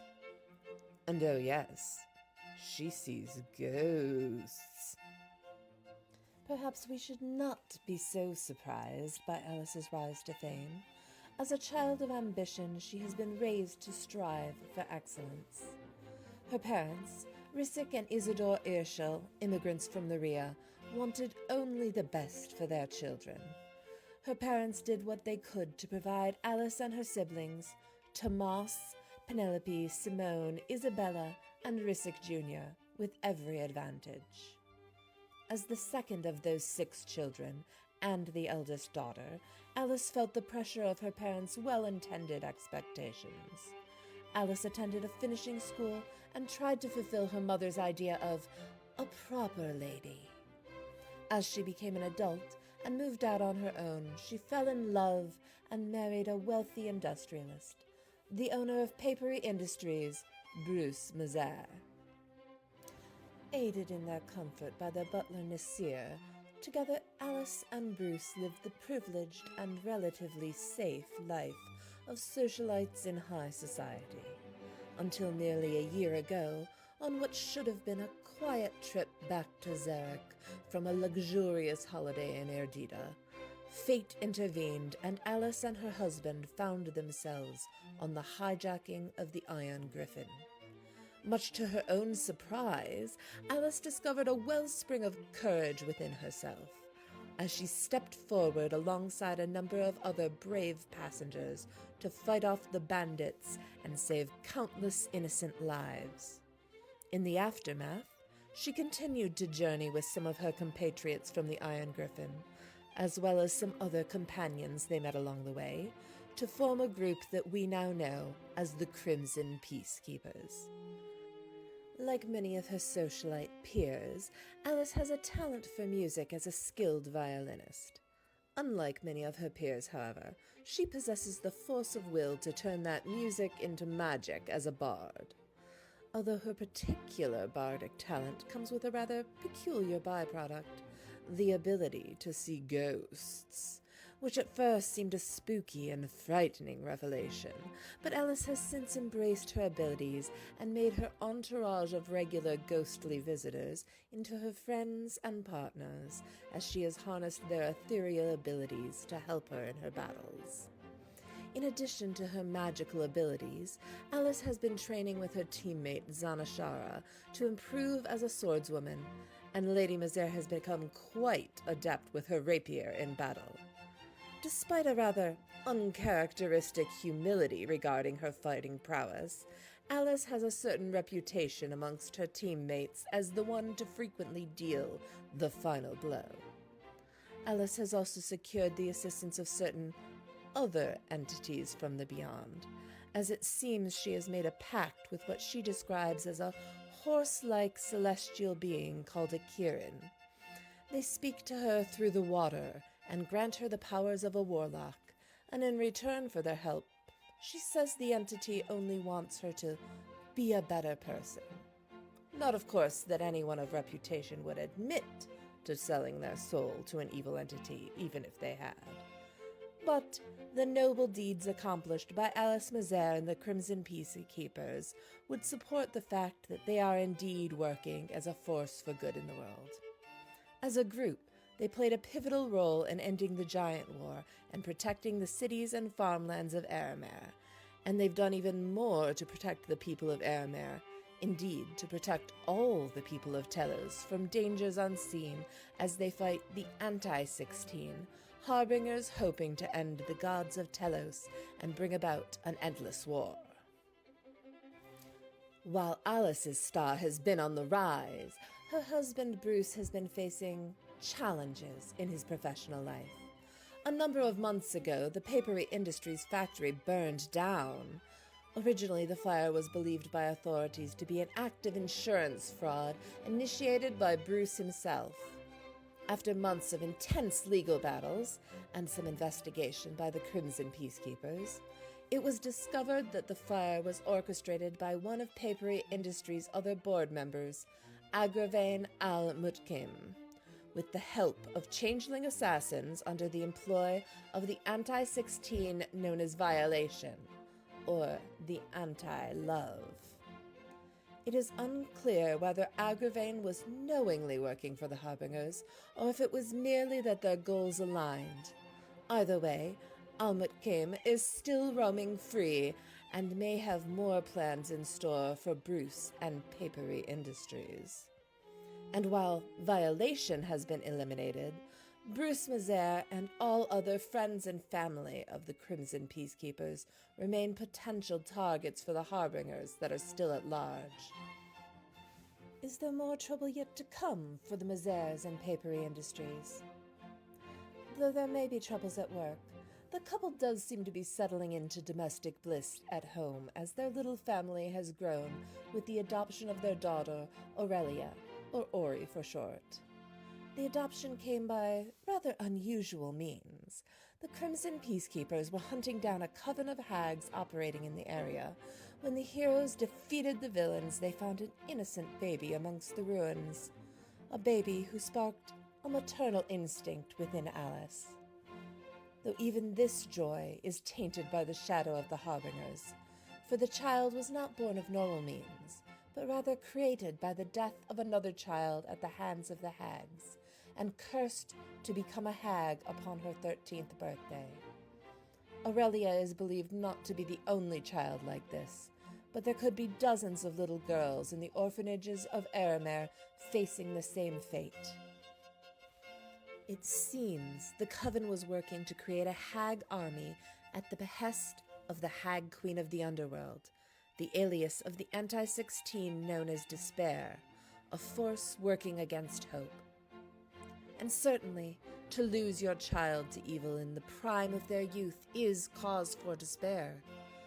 But hope prevails within Alice and the Crimson Peacekeepers that they can find a way to save Aurelia and her sisters from such a fate. Perhaps if they eliminate the Hag Queen, it may loosen the hold her magic has over the girls.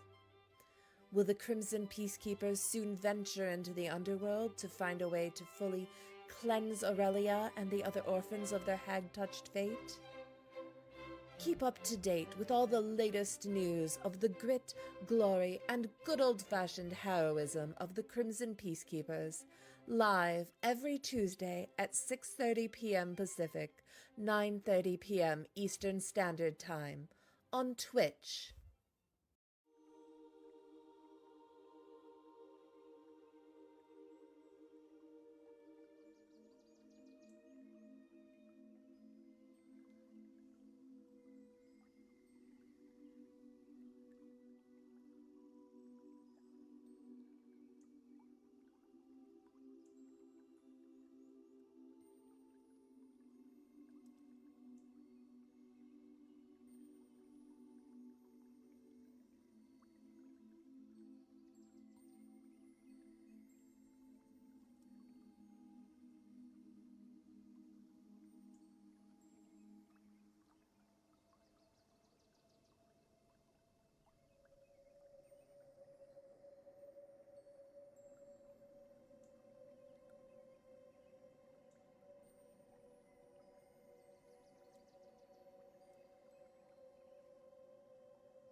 All right. Welcome back, folks. We are back from our break. And if you missed out on the first part, the group did some preparations, plannings, and then traveled to the chaotic good afterlife, what they believe is Arborea. In order, everyone is turned into chaotic good, except for Zanny, who is right now currently neutral good.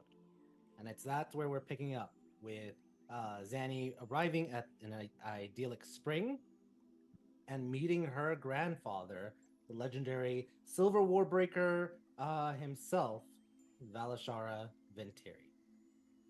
So, conversation is had between grandfather and granddaughter. That like shared discussions and everything. I'll just ask Tim, what are some of the highlight elements between Val and Zanny in that moment? I think the highlight for Zanny personally is getting to introduce him to everyone else. Okay. Like she's met her heroes before. So it's one of those like she's tempering her own expectations and her own thoughts by these are my friends. These are my friends that I'm really proud of. And I think she's going through just introducing everybody else and he's kind of stopping at everybody. He starts with Red, just looks him up and down, just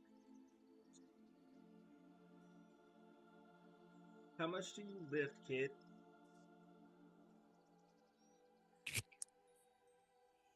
Erlon, you Too much for you to handle. Yeah, I just realized it. Yeah, Sorry, what was your answer? Too much for him to handle. And, Too much for him to handle. Okay. Yeah. I see how it is. Said Alice, you sure we ain't related? You just, I don't know, something with the nose. Well, I'm from the Rio, but no, I don't think so. I mean, I know my grandmother and my grandfather, and you're not either of them. Honestly, that's good. Oh. That's for the best. I've heard a lot about you. All terrible. What the fuck have you told them about me? Just what was in the books and what Grandma said. Just, the story. Did you tell them about all the crazy shit? Did you scare these people?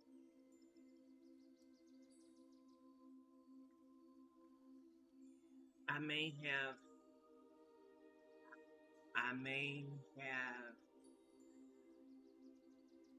embellished on occasion.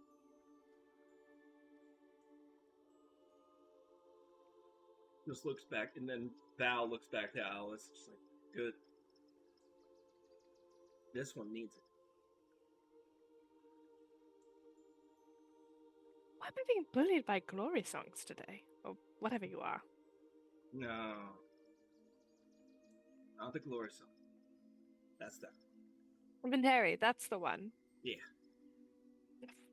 Both of you. She was mean to me earlier.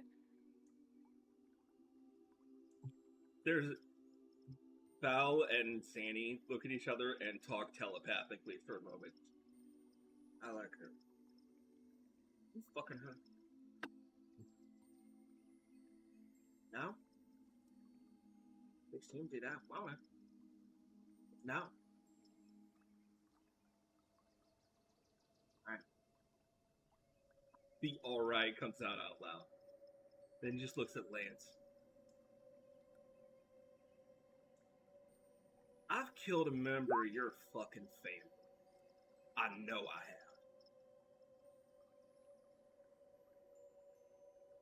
have. I've had to. Zanny just pulls on his sides. That one got away.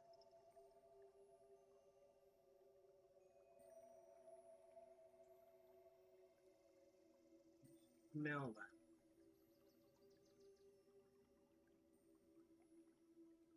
You know that, right? Mel.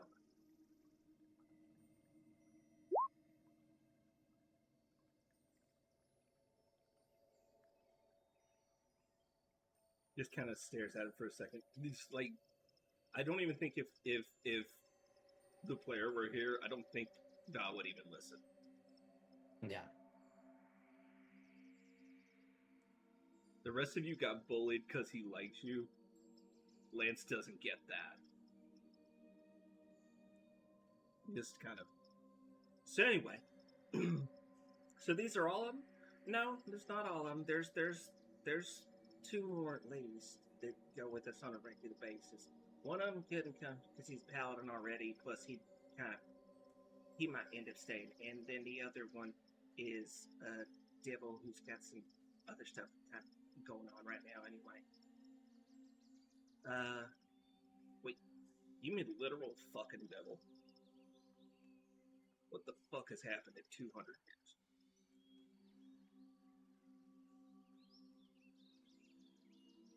Well, no, not you, actually. You. Looks back to Alice. You look like you can actually tell a halfway decent story. No offense, sweetie, but I've got a feeling you're going to take forever to get to the point. You ain't wrong. Where do you want me to begin? Just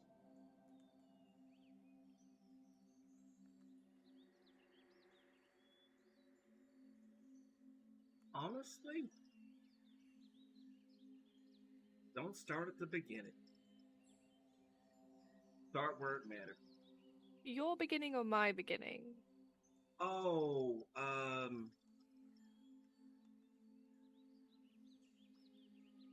where are you from?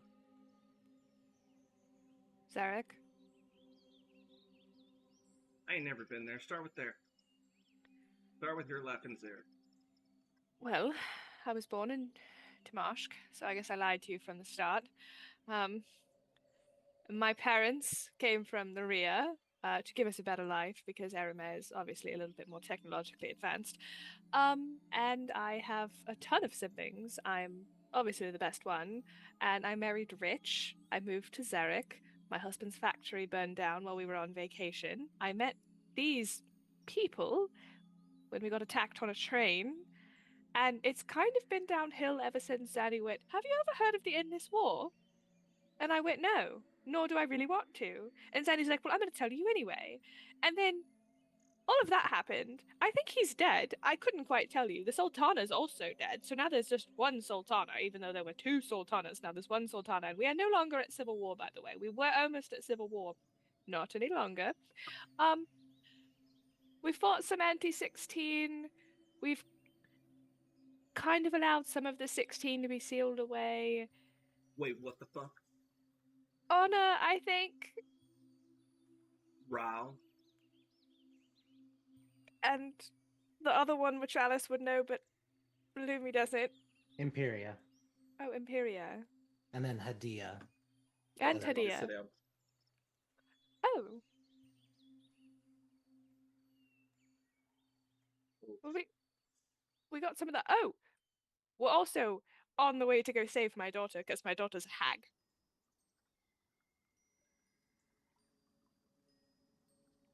I didn't I think. anybody tell me you got this fucked up. Oh, she's gonna get better. Don't worry. We're gonna make her a person again. Oh, honey, I know that's gonna happen with you. I mean, world, how the fuck? You broke our asses and nearly broke the world to try to give you all a second chance. It's been 200 fucking years, kids. I mean, the Endless War did already come back and get pushed back again, so. Well, that's fucking good at least. How the hell it's all.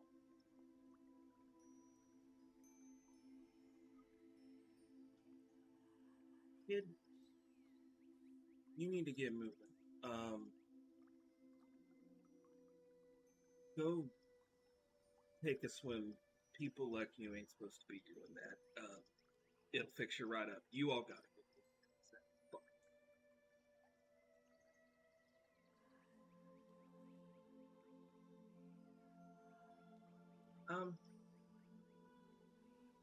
Yeah.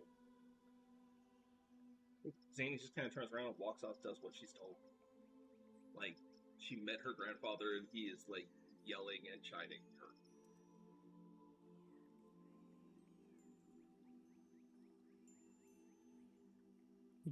So wait, just want to make sure, Zanny, Yeah, you're walking into the water? She walks off and he stays with them, just like, is she doing it good? Oh, she only does good.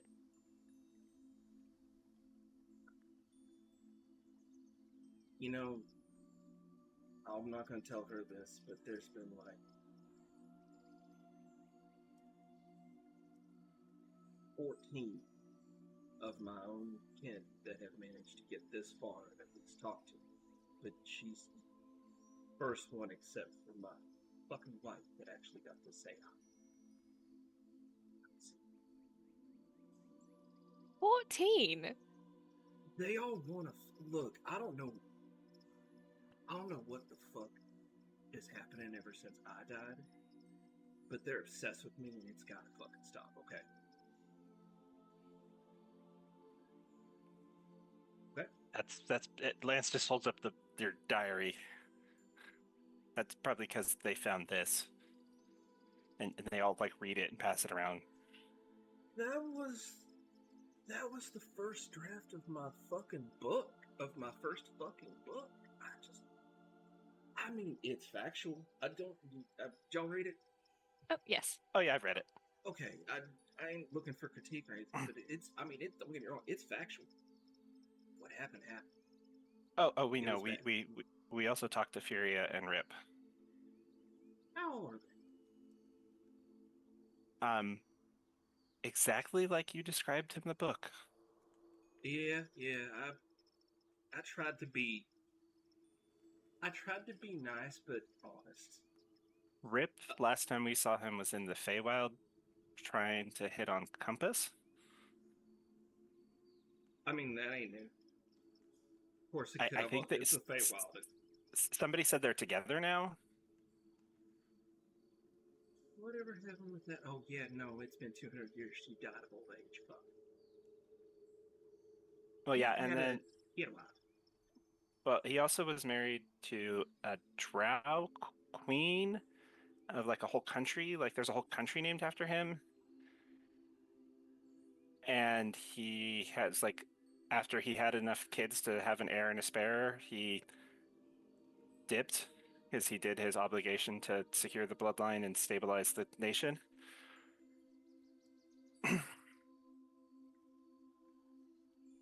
You're Ripple. I'm the fucking one that ended up in the history books for populate. I'm sorry that I was one of the last ones of my fucking species, okay? I'm sorry. And Furia's still in charge and is probably currently trying to figure out how to drag Ryle out of whatever dimension he got sealed in.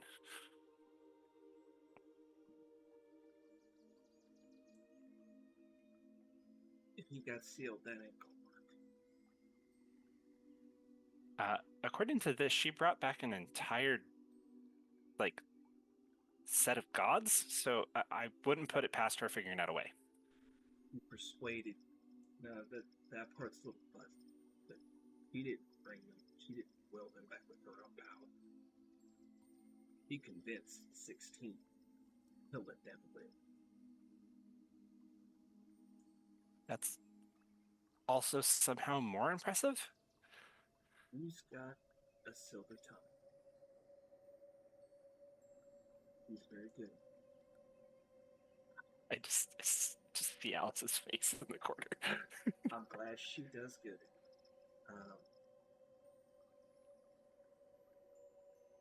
I've started to think over the years, though, that truly no offense to those that live longer, but they shouldn't be in charge.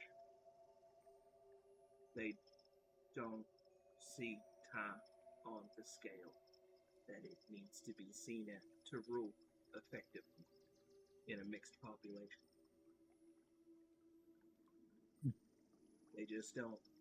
They see it on their scale they'll never see it on her scale. Again, put this point to Alice. More likely to look at him.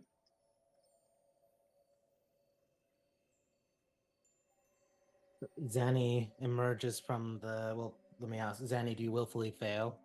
Yeah. Yeah. You Yes. emerge out of it and soaping wet for a moment, but like with every step you take out of the water, you are rapidly drying. So by the time you come back, you are just fresh, and you are now chaotic good as well. First of all, I feel better. Second of all, don't fucking talk to your children and grandchildren that way, you asshole. I know it's bad. Why the fuck do you think I'm here?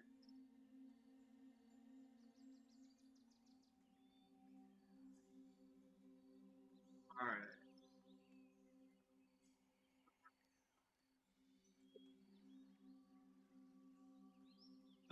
Alice, do you accept a knock? Oh, I don't have a mind shielding ring. Oh, then yeah. I'm raw dog in life, baby. Then without physical contact, Val reaches into your head. Hey! Keep her safe for me. Oh, always. I'm like a bodyguard. I think she's in love with you, just so you know. Oh, that's fine. I'm in love with her too. Oh. I'm just married, is the problem. Oh, well, fuck it. Good on you, kids. Danny, what are you two talking about? Nothing. You. I think for the first time in my life, I just fucking lied, and you just unlied me. Huh. I'm in a particularly good mood. You a hugger? I am now. Bring it in. Alice is gonna hug him. Do you still see ghosts? Oh, yeah, I brought them with me. You get to keep them. No. You don't get Oh. to. It helps to be friends with Revenos. You know? Friends. Whoa. Look, I was caught many times during my life saying the only way you'd ever get me to come here and stay here is if he brought me himself kicking and fucking screaming. Guess who showed up knocking on my door on my 90th, or on my 69th birthday? Nice. Yeah, I know, right? Fuck it. Anyway. Well, can you touch them? Well, yeah, we're all spirits here. Oh, Zanny made me gloves.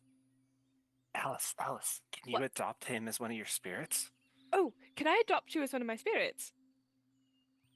I think I'm too much a person. Also, I'm here and not there. I'll have to ask That for would an require you anchoring to her.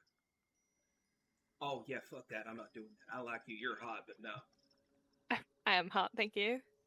Like, you show up here afterwards, you hit me up. I'm sorry, there's a list of people ahead of you. 4 of them are my husband, and then Zanny. Possibly point of Red if I'm order. feeling it. Point of order. Oh, he's got Val, time. You don't do this, you do this. Because it's a sending stone. We have telephones. Yeah. No, Yeah. he's got. I did. Oh, my bad. Oh, do you also do this? You Well- send these notes. Oh yes, but we also have telephones. What's a telephone? No. You have a telephone because you're bougie. I'm rich. You can just say that. We've been over this. My family is more rich than yours, and we don't need a telephone because we're all magic users. Okay. Do we have a telephone? No, we don't. Get us. Yes, but Zanny always has a room in my house, and therefore Zanny has a telephone. Oh, see, no, I do have a telephone. Actually, we have a house in your house, so we all have a telephone. No. You're not welcome to stay in my mansion long term. Just Point of because you live in my order, closet. you guys literally spent money retrofitting the fortress with wiring to But we have do have telephones. telephones. So you guys do have telephones in your fortress. You Lance want to doesn't hear like them. you want to hear the best things about telephones? That's Erlon.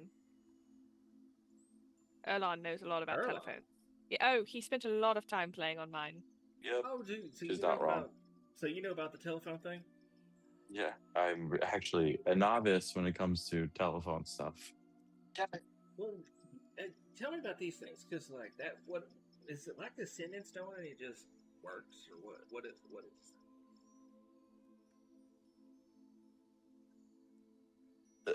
Sorry, come again. What? was it? There was a lot. What is it? Like, is it like a Uh, sending stone that just always works, or what? What is it? Yeah, but it can go multiple ways, if you know what I mean. Ah, Yeah, nice. and even better, you can order things if it's paired up with someone else's, their names. Like Alice's telephone that you talked about, Bruce. I don't know if she's talked about him. She probably has. Yeah, that. Apparently, if you call from his specific phone, they know it's you. Or sorry, they know it's Bruce. Also, They just give you straight things. shoot? Crazy. Ooh, that's okay. Well, all right, that's good to know. I don't think I don't know. Never say never.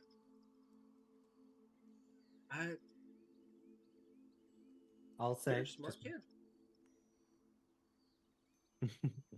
I've been told that a lot actually. Hey, thank you. yeah. So he's a smart kid from Val. Wrapping up a little bit, you guys have a conversation with Val. You can put part of this in RP channels or chats if you want. But afterwards, is there any final parting words between Zanny and Val before you leave this afterlife? Yeah, at the very end, two of them just kind of take a few steps away and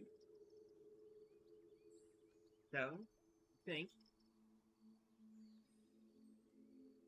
y'all don't have to fight the war, right? oh hell no, that's done. It's done. It's done and put down this time. I don't know if I'm still around next time. Maybe I'll take care of it. The fuck you will. That was the dumbest decision of my life as Anishar. Don't fucking do it again. Okay?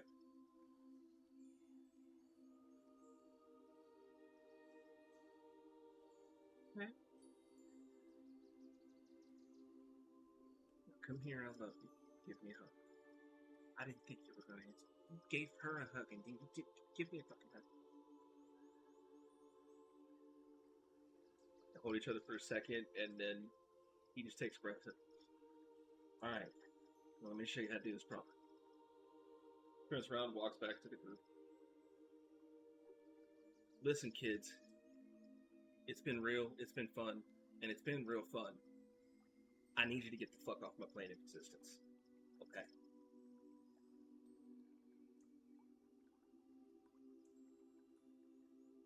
Okay. You got a I wolf know what son I'm. and a baby. She's one now. She's a toddler. Well, if you're ever back in the area, I expect to hear updates. I want to hear from you, kid. You look like you got something going on, and I think you got a good future. I love it here. I will be back. Revenos will not have to drag me kicking and screaming. I plan to die at old age and come here peacefully. Well, can't wait to meet you. Don't fuck this up, Black Sands. I am always the one who fixes everything. I don't mess things up. I fix things. See why my granddaughter has not killed you. I could. Oh, I could very easily destroy everything, but I choose not to. I see. Mostly because I know she would kill me. And you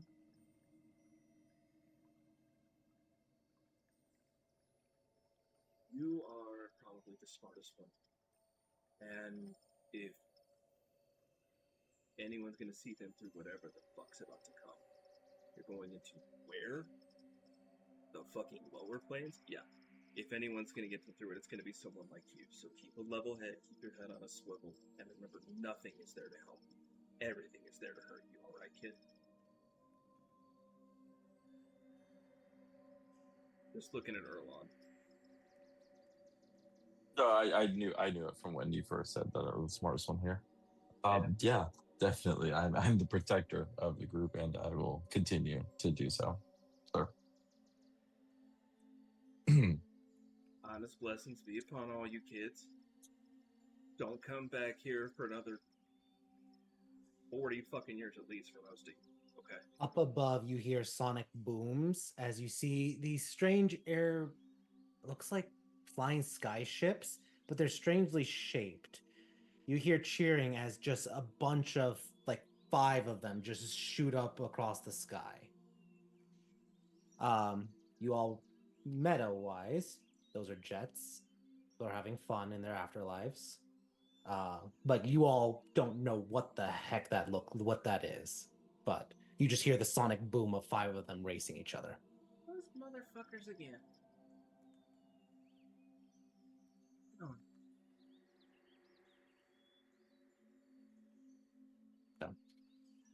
With that being said, you all say farewell to Valashar Venteri. And Lance, are you going to use your 8th level spell slot? And Oh, go ahead, Zanny.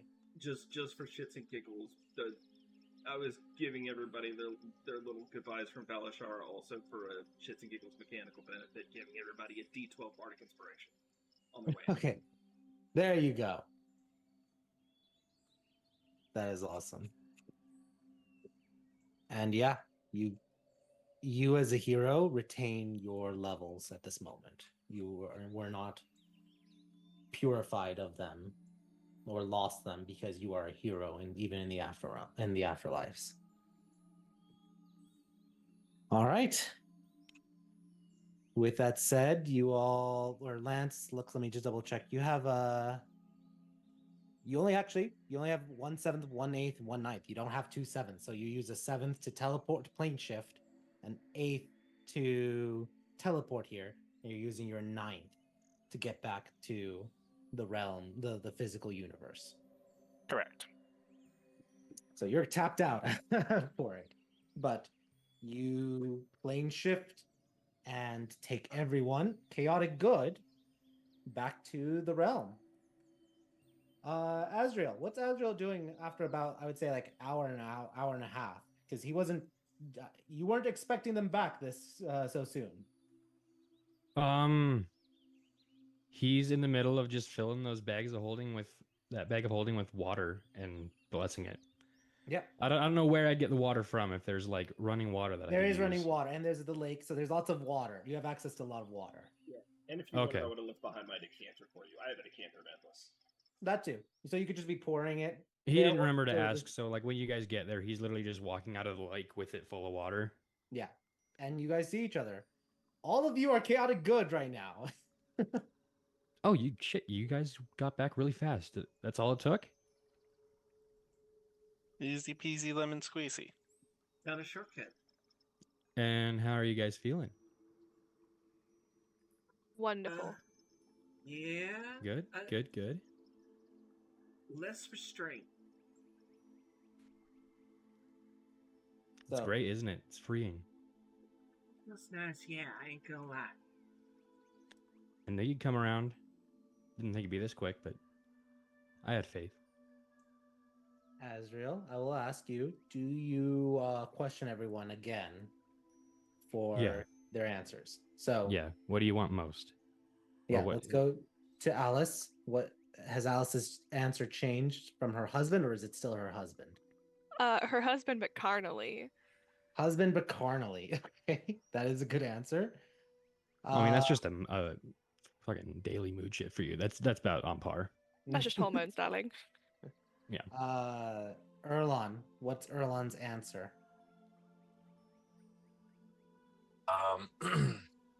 To be put on a pedestal for every single partnership and friendship that I have.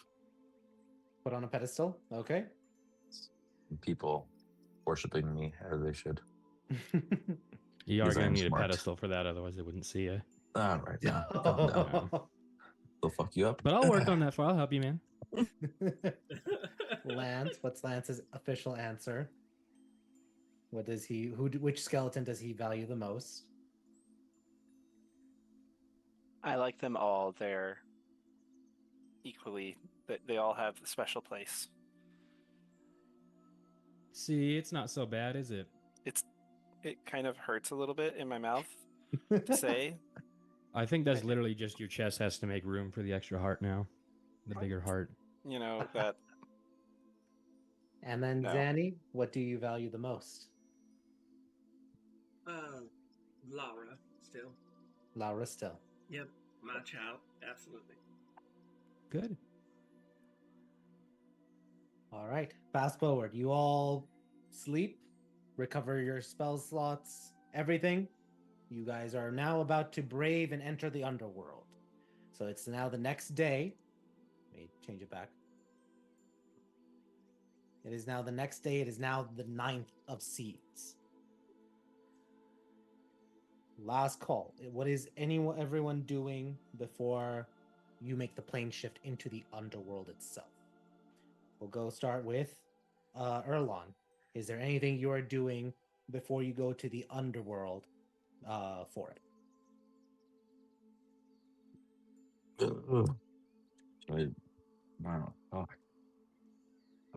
What was that? I'm trying to think about what the hell I do. Yeah, you don't have to do anything if you don't want to, but like you are prepared for it, like all your spells, your weapons, everything. It's just anything else you are doing. Not saying you have to, but just anything else. No, I'm just getting ready for it, I guess. I don't know. Okay, that's fine. I'm just giving you opportunities, so don't feel pressured for it.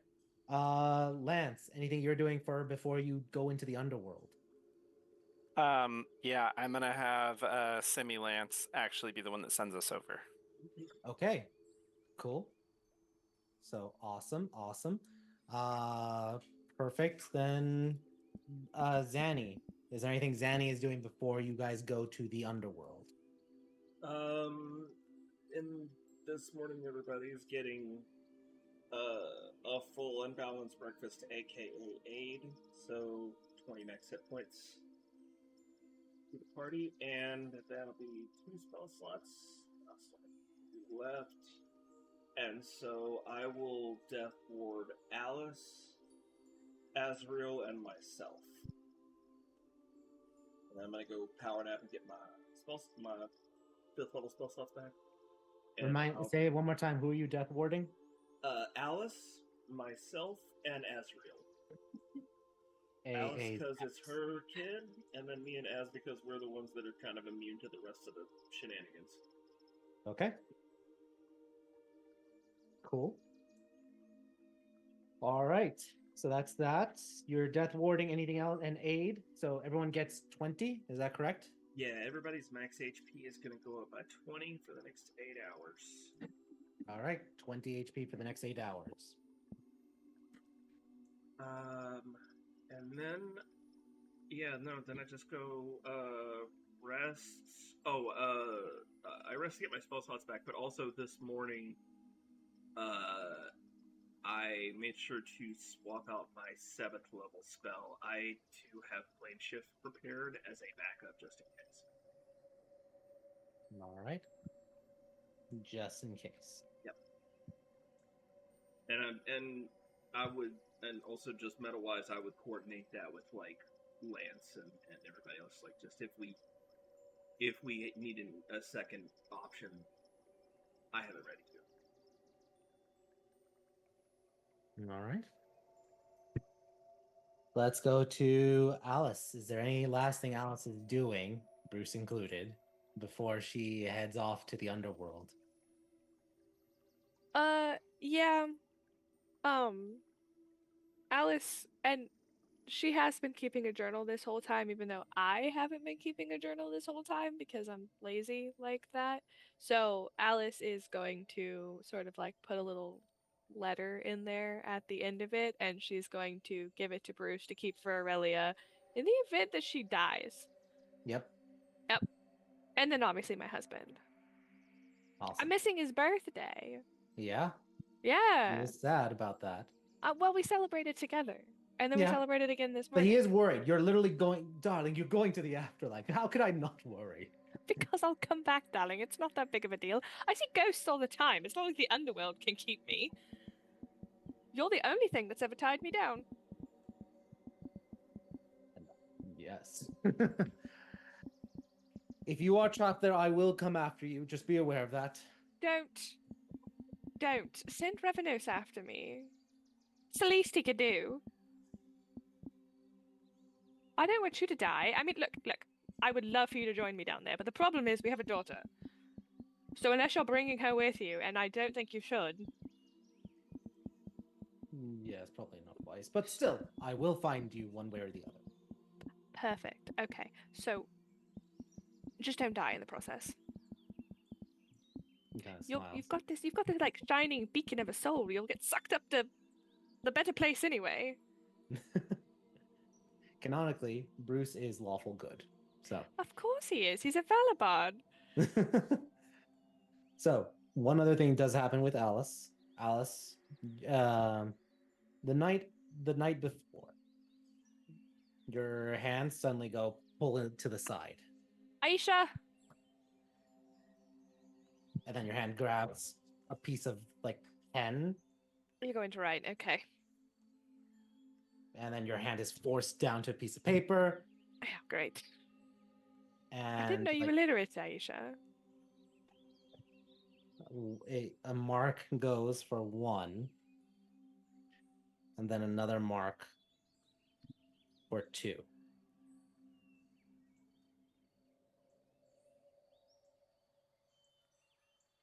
Are there 12 of you now? The hand is let go. That's it. That's all I get. Manifest. This is the night before, so do you go to the ethereal? Oh, yes. It's like, I forget I can do that. yeah, I'm helping. That's what a Thank you. DM is supposed to do.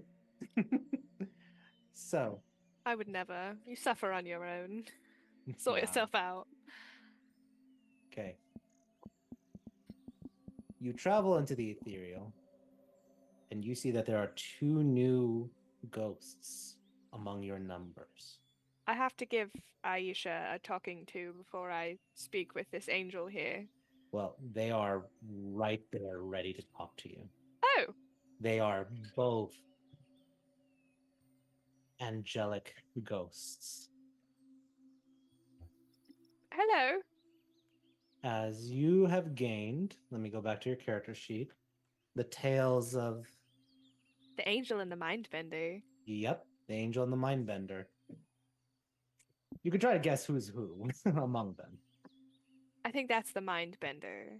The one with Yeah. the hood. That was the... So yeah. You officially meet Sophiel and Valoel. 2 Are they angels. siblings? No. Oh. 2 angels that were in the realm that you visited before you left. And they followed after you. Oh, I don't know how to spell the other one. Valoel. Valoel. Valoel. So yes, just giving you a heads up, you do now have officially 12 ghosts. Delightful. And I do get to yell at Aisha, correct? She's Yeah, you're in the sufficiently- ethereal for the she's next 8 sufficiently hours. punished for her actions. She needs to calm down. She's like, "What? Did you not want to meet them? Yes or no?" I did, but you have to stop. Just like be nicer. We could hold hands. You could just be like, "Oh, hello, Alice. I'm here," instead of But where's the fun in that? I could be holding my child one day and I drop her. I can see you there. I know when you're not holding your child. I also think that she'd be like, haha, how funny would this be if I spooked her at this exact instant? Well, that's obvious, and you can appreciate your chaotic good now. I know, we could probably get up to so many shenanigans, but I will be going back to normal after this. Well, that's lame. It's too carefree. I'm wearing. I've got no sleeves on. There. All right, so that's what happens with Alice. Let's Alice go is to showing full elbow now, by the way, and some shoulder. Okay. Full shoulder. What a Full What a a whore. slut. Yeah. what a whore. I think the word back then was tart, A tart. I'm a bit of a tart. or A what was the one that strumpet. what was the one my grandma used to? A floozy. That was what Oh, my grandma used to no. use. A Definitely. floozy. Oh goodness. A tart. A tart of a Floozy. floozy. No, see, A tart floozy feels little like tart. that. Tart feels like it's a slur against a gay man at that point in time. So I'm a floozy. There's a different one for that. Yeah. There's a different one. So awesome. And then Azrael, what are you doing before you leave to the underworld? This is it. You're now traveling with the group to the underworld. The night before I'm doing that way I can cheat the system and sell the spell slot for Blade of Blood and Bone. Yep. Right before I go to bed. I'm doing it at 7th level. Nice. There you go. So yeah, it drops my hit points down by like 10. Cool. And then you get 20 because of the aid. So cancels that out and still gives me spare hit points. Yep. All right. You all I get think that's all I ready. need. The Simulance casts the plane shift spell using the underworld tuning fork. That was the word I was looking for. The underworld tuning fork, and he does the same. He taps it on the desk, and it rings, and it is a much sour and deeper note at the same time as it rings. And he starts casting the plane shift spell. And as he casts it, the sound, the resonance and frequency gets louder and louder to all of your ears.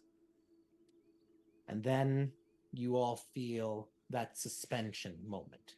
Your feet leave off the ground, and all of you are taken out of this realm, and you are shunted forward. And it is a bright light at first. It is a tunnel of light as you are leaving the physical universe, getting towards the divine dimensions. You see the divine gate once more flash before you as you pass. And then suddenly you're starting to see a lot, the shining light dims and darkens completely as you're going in a different direction. And it feels like you are descending towards a void.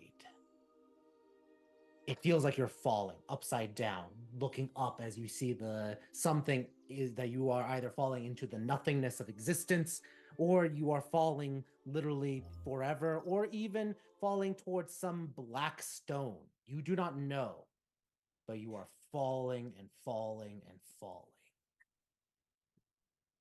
Azrael, roll me a D100. 99. 99. Okay.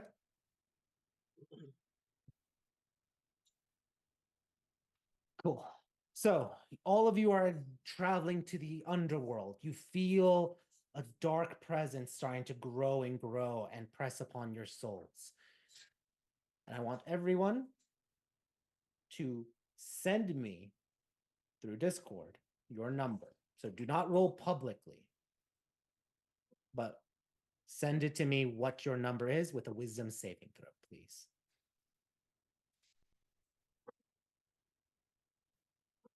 Keep in mind you're still in my aura, I assume. Yeah, I'll allow it. So you all would get a plus, so it's a 6? 5. Plus 5. So everyone gets a plus 5 to their rolls when you're sending it to me.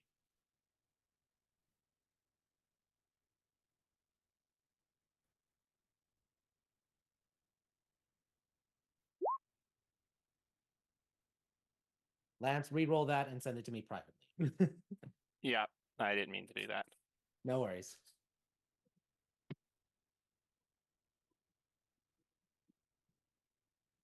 Let me go find some real dice. How much is our again as? +5. Thank you, sir.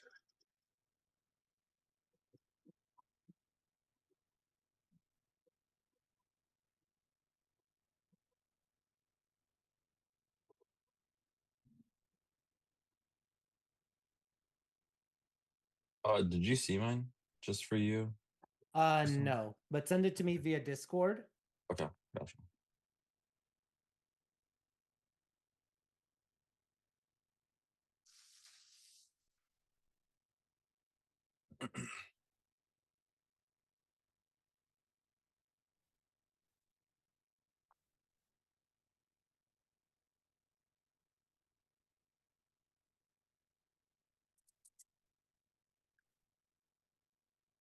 Okay. I'll say this. I was pretty amazed about mine. You all travel and you feel the presence of the underworld, the very antithesis and opposite of life, of goodness, of being, of hope. And you all emerge in a gray wasteland, just suddenly appearing with infinite bleakness. Everything is muted around you.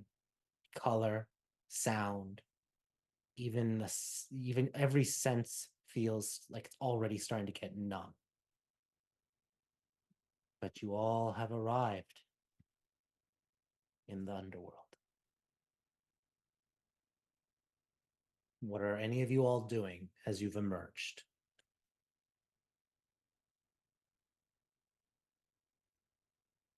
How quickly do my clothes start losing color? Because Alice pointedly wore a bright red dress because she thought that, it would stick out the it most. is. It hasn't yet started. You just arrived. So Okay. it is still bright red, almost garishly in the face of the black and white underworld. Delightful. That's what we were going for. Slightly hideous. But yeah, you all have arrived. Is there anything any of you are doing in this moment? Just taking it all in. Yeah, I think I'm just immediately reconning, making sure that we didn't just drop into a hot zone. Yeah, looking around, you don't see anything. Just mountains, wasteland, and dark clouds that tries to choke the light above.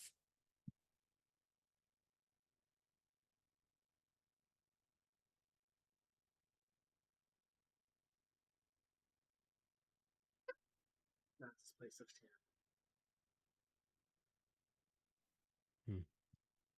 How's my armor reacting to this? It hasn't really done anything. It's like it twitches a Yeah. little bit, but this is not its plane. Its Hmm. plane is the abyss. This is Yeah. it doesn't like it, or it does and doesn't like it. So that's why it just twitches. Yeah. I want to cast light on Erlon's axe. Just a bright red light for fun. Okay. You cast it. Roll me an Arcana check. Actually, no. A charisma check. Don't drop on my foot again, D20. You're metal and you hurt.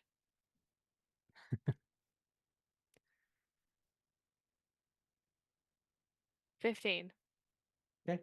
A red light appears on his axe. There you go, Erlon.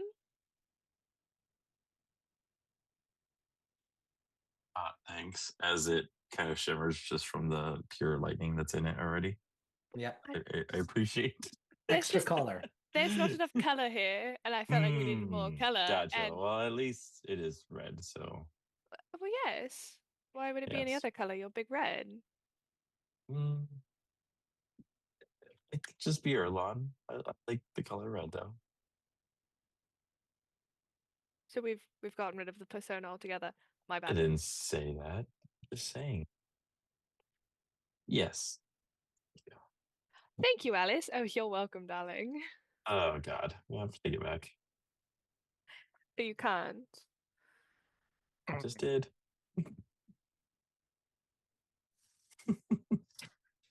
He's gonna get the light on his forehead next time. Why don't you put it on my nose? You can call me Rudolph. What is Rudolph? What is Rudolph? It is a rude. Yeah, we won't go into it. It is. It is.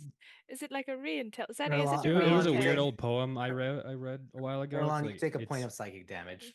No. Oh my yes. God. It's like they pronounce it weird like that, but it's about a really rude elf. Rudolph. Oh. Rudolph. Elves are the Yeah. worst. And- It's a rude house elf, Oh. and not like the kind ones either. This guy's a real asshole. Yeah, so they cut his nose off. Because he was rude. Why not cut his tongue out? No, I just tell that story because I think it's funny. Oh, I I add just. that part. Okay. I mean, if you're going to add it, make it realistic. Who's going to cut your nose off because you're rude? It's about your face. Yeah. I feel There's like- metaphors in it. I feel like you would still be rude though because now you're ugly. And I so feel you're like for a pers- bard, you're taking this very when literally. somebody who was very rude but was very pretty on the outside, you cut their nose off so their outside matches their insides. That's fair. I just don't think they're going to learn anything from that. Valid points. Where's some cover? Oh. I just Will made a cover do beacon. anything? I'm sure. Well, I'm just sure- me being here glows brighter than that light ever could on the axe. Yeah, no, Al- that's right. Alice, I'm sure that guy will have trouble sniffing it out the truth of the moral of the story. Wonderful. Cover. There's cliffs over there. We should probably head towards the cliffs. Well, you could jump off it after that one. Alice or Lance kind of pats you on the back and goes, "Light one." And there's a glowing light coming off Alice's back now. Lance, roll a intelligence check. Well, what color is it?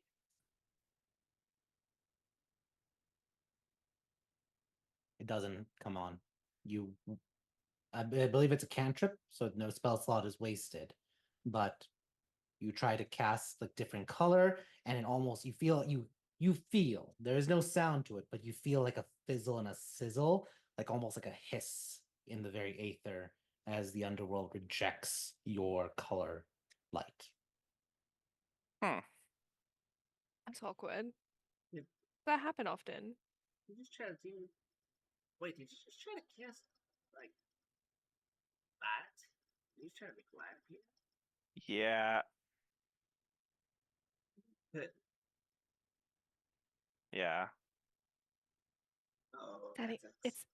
it's not I- nice to I make really fun of a hope- man's shortcomings. I really hope we're not going to have spell tile dysfunction down here. Yeah. I'm that's- willing to bet it's just the light. I don't know. Let's I want to cast just chill touch on something, on like a rock Okay. or some shit. You cast chill touch on the ground, and it works. Perfectly fine. Yeah, I'm sure it's the radiant spell. You know. Anyone can make a intelligence check. Confidence is key. I rolled a natural 20. There you go. Confidence is Both- key. Hey. Confidence is key. That's Alice a and Lance 21. immediately pick it up. Azrael, I would say you also are able to do it. And Zanny, everyone is able to think for a moment. It's color. Any colored light is an affront to the realm. So Can I if you just cast cast black light? black, normal. But anything that creates color is You an don't want to affront. cast a black light on me. Ha. You were recruits. Yeah, definitely not. We don't want to see that level of glow today. That's too much life for this realm. But yeah, that also means any Bro, spell. I'm not even gonna lie. My intelligence roll just rolled. 18. There Some you go. crazy So leg right long. there. That Bro. fits. Like you That got fits there. It for just took you a Erlon. minute. Oh, Smart yeah. guy. He's just slow. Hey, it was high as hell though. But here's the thing. Erlon still has like a 14 intelligence. He's smarter than a commoner. He's Yes, smarter than sir. me. Shitload smarter than me. I've got a 9. Yeah. Oh my Excellent. god. So either way, Remember, I had to get special tutoring by Lance and Zanny. Special for sure coming from Lance. Lance is tied with Zanny as the most intelligent person in the party. Give Well, me I'm time. wise though. I I'm will say, wise does beyond my any- years.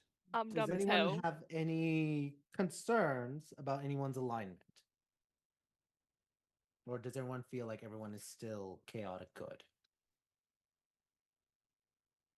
Does everyone Um, still feel like they'd answer my questions the same way, or do I need to force it out of you? No, I mean, no, it's still Laura. I'm good. Okay. You don't gotta worry about me. Okay. It's That's not. a little early. I don't think I need to do the zone yet. I mean, now that we're here, now that I'm thinking a little bit differently, I mean, I'll shoot you completely straight. If I really wanted to, you ain't gonna find out about Don't sell yourself too short. it. And no, I mean, just magically, if I wake up with the mindset that I'm gonna have that kind of thought from y'all, I literally have magic to make it so. If you use that, No, as I a know you have weapon- magic. I'm just saying. I know Zanny has a plan to kill all of us, but does any of us have a plan to kill Zanny? Not one. Oh no, that's Az's job. Oh, Yeah, congratulations. I mean, plan's a strong word, but I'd probably resort to my typical thing where if you fight hard enough and quick enough and make it, shock tactics well enough, they usually panic too much to have their plan work, and you didn't have a plan to fail. Oh yeah, you just it's easy to kill me. Red and Az have me pinned. It's easy. Just keep me harried and in close quarters combat. I'll crumple before too long. I was just going to shave your head, but I figured that would break you. Uh, uh, I like this mindset of fun, and it's much more free speaking and free thinking. But at the same time, also, I'm realize that I'm starting to hatch new plans. You know, we just talked about it. I have ideas on how to kill all of you. I just came up with brand new ones.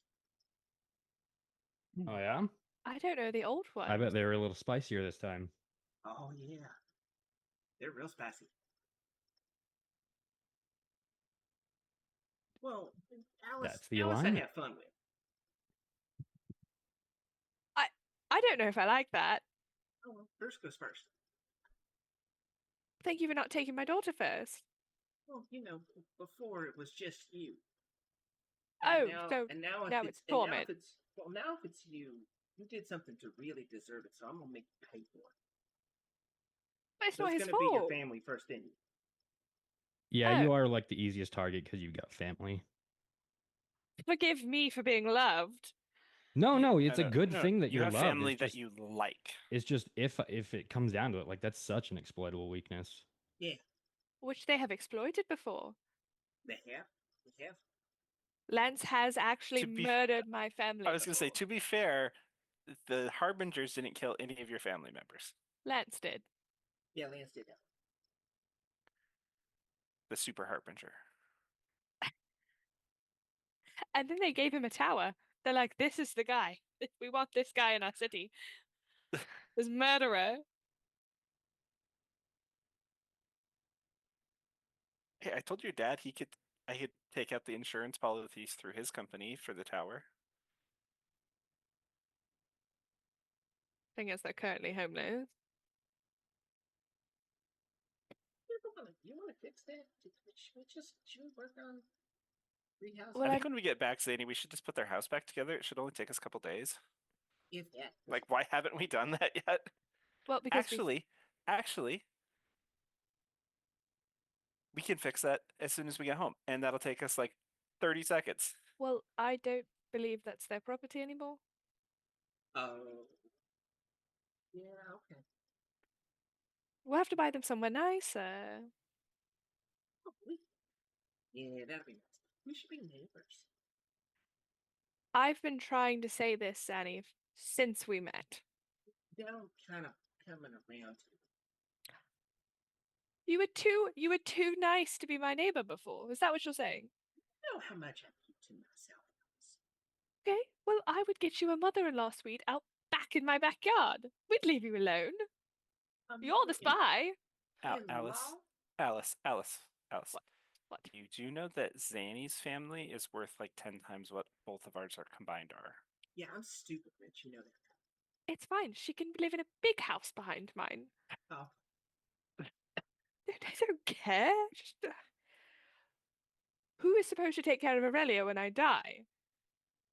oh. Actually, Yeah. I thought she was going to go live in the tower. Oh no, that's no me. It's me. It's 100% me.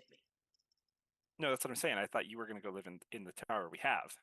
Oh, I'm gonna move out eventually. I need to get my own place, Lance.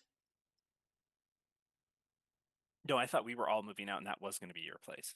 Oh yeah, well, I don't know. I like it. I like it a lot, but like, I don't I don't know. I think I kind of like to have a place that's mine. You know, That's fair. I chose and maybe built up or something. I don't know. I mean, y'all's country's starting to grow on me some, and I might actually stick around instead of just you know exploit you for money. I thought you were already rich. But I am a businesswoman. Look, I don't mean That it is for what the rich nefarious do. purposes. It's it's the whole purpose of a friend.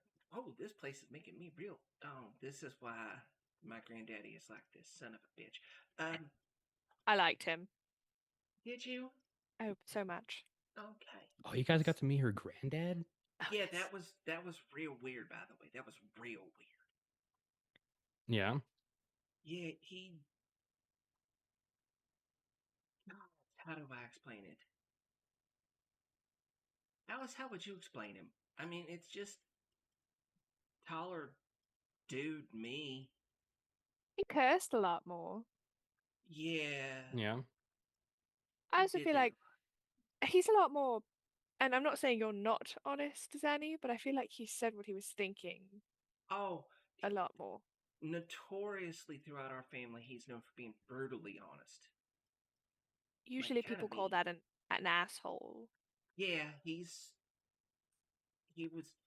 he was the family asshole. Yeah, he was. You know, everyone's got that uncle or whatever that you invite because they're family, and I mean, I hate to say it, but it was my granddad. I think it's endearing. Not growing up, but now it's endearing. Well, I Well, mean, if he lives in the good plane, you can rest assured the biggest asshole up there is the most well-meaning asshole you ever met. Still, yeah, he kind of kicked us by out, nature. didn't he? He did. He was like, "It's nice to see you, but like, get the fuck moving along. You got a world to save. Get going. Why are you here?" That's very you. Yeah, no, is it? I feel like it would be. I mean, you're way more like polite and gentle about it, but pretty brutally honest in your own way. I feel like, especially about like just prioritizing and stuff and efficiency. Only sweetie, thank you. Hugs your leg, like just full on hugs your leg while we're walking. Well, Oh, yeah, you you guys guys are are gonna need walking. as much Okay. encouragement as you can over You here. guys are Well, walk. I I Lance said assumed we we were were going doing to this the while we're cliffs. walking towards that cliff that's a mile away. Yeah. yeah, Yeah. Wasn't just sure. towards towards cover. He said, let's go there, but no one said, okay, let's go. So that's why I was like, oh, we're walking. Yeah. I'll Wasn't be sure to sure. narrate every Yes. step I take to you. Yeah. Right Yes. foot, left. Every move we Right make, foot, left I'm foot. I'm gonna every roll to move smile my we left foot. Yeah, he'll be watching us. Roll to move my right foot. No, if you say that, he'll make you roll it. Don't do it. Mm. It's like, oh fuck, I All sprained right. my ankle in Who's hell. leading the way? I'll lead. Yeah. All right. I feel like Azrael. either like maybe the paladin and the bard should take the front together. Confidence was key. Alice was Mhm. up there with Azrael. That's her new motto. Stick to the bodyguard. This is not something that you can get necessarily advantage of. I need one person leading for it. So who's leading? Me. Okay. So I'm going to let you know. You can pick whichever one. There are different DCs for it. You can roll either a charisma check, an intelligence check, or a wisdom check. Charisma, for sure. Okay. Okay. You guys continue walking. Continue walking. Continue walking. It doesn't look like you're getting any closer.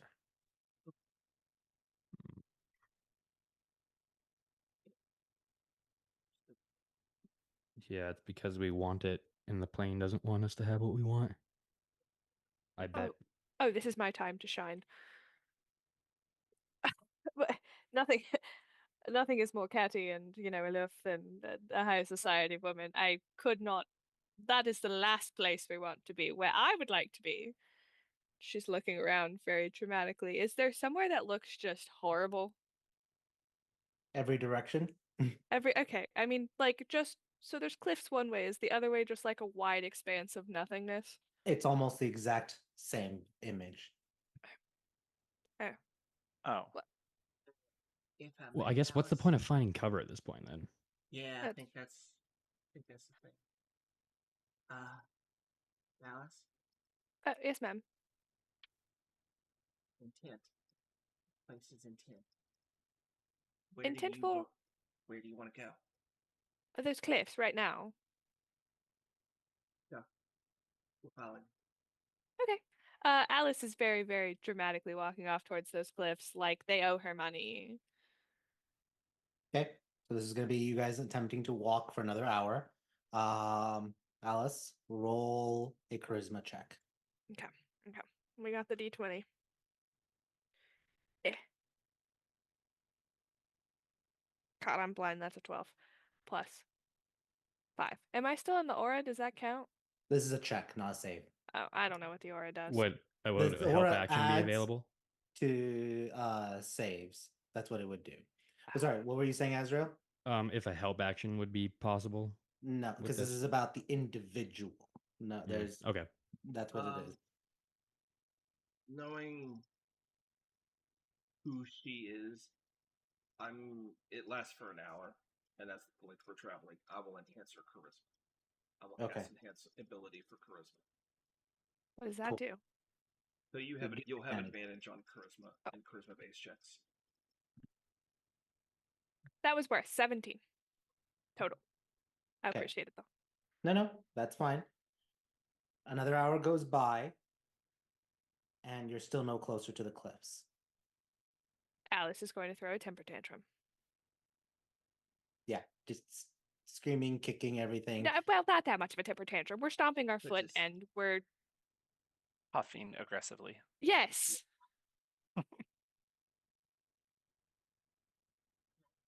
I don't even want to go So- there anymore. Fuck your cliffs. Ah!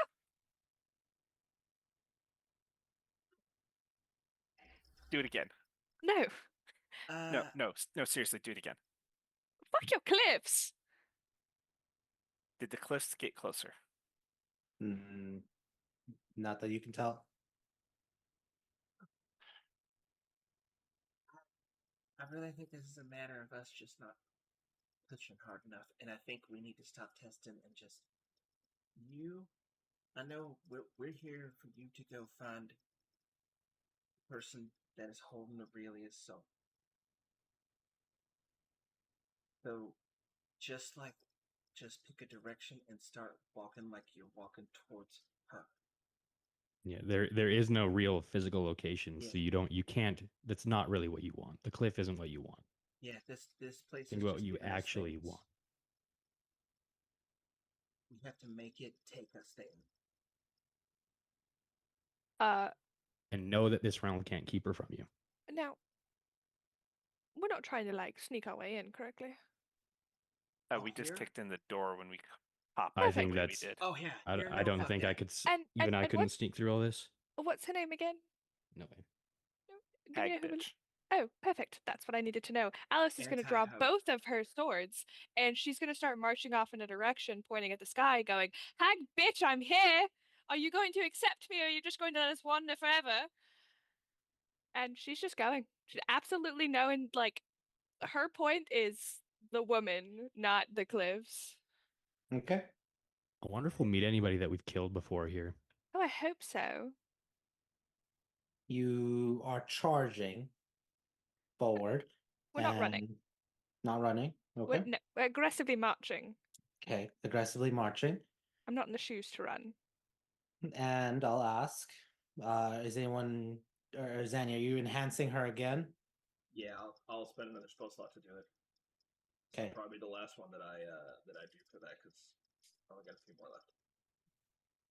So roll for the third hour. Roll a charisma check with advantage. 24. Okay.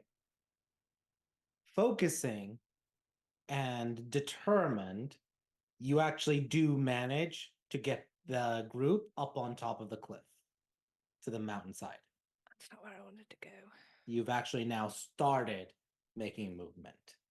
Oh, I can add a +3 to any ability check. I forgot about that. Well, So. too bad. No, I was trying to read it while you were speaking, and then I couldn't open it in time.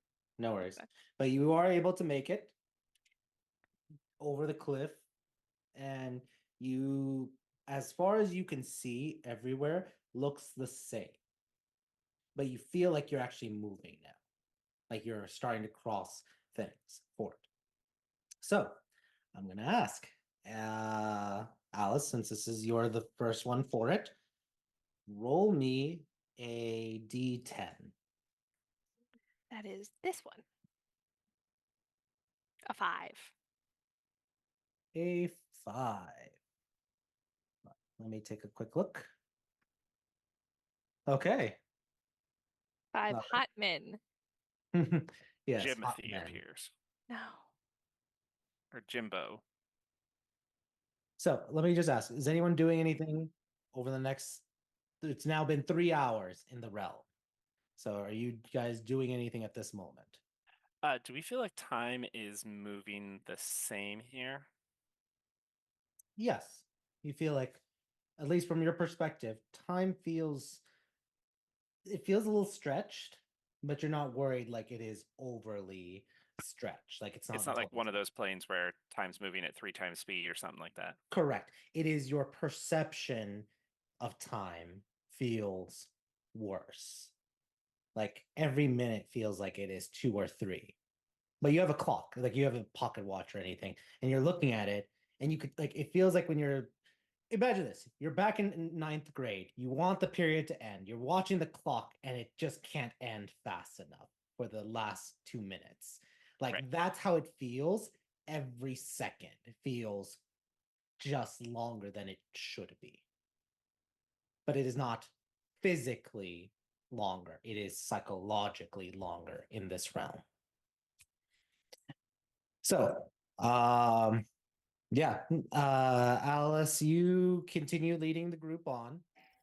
I will say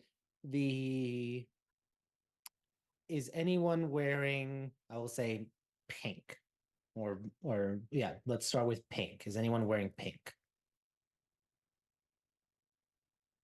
Are we No. talking spectrum thereof or just literally pink? Like the spectrum of like pinkish color. So, like, red or not red? Not red. Red is not pink. Okay. So like pink, magenta, Correct. salmon, any of that kind of stuff. Okay. Correct. Coral. Fine, I'll accept coral. No? Okay. Then you're fine. I don't think All right. Lance owns anything that's pink. That doesn't own anything with color. He is black. He does wear all black. So I'm getting I you a have new. I have outfit. black and white on now. No, Mhm. you're getting purple. Okay. Like a deep purple. Right. That goes really well with black. I feel like deep purple would be like a good band name.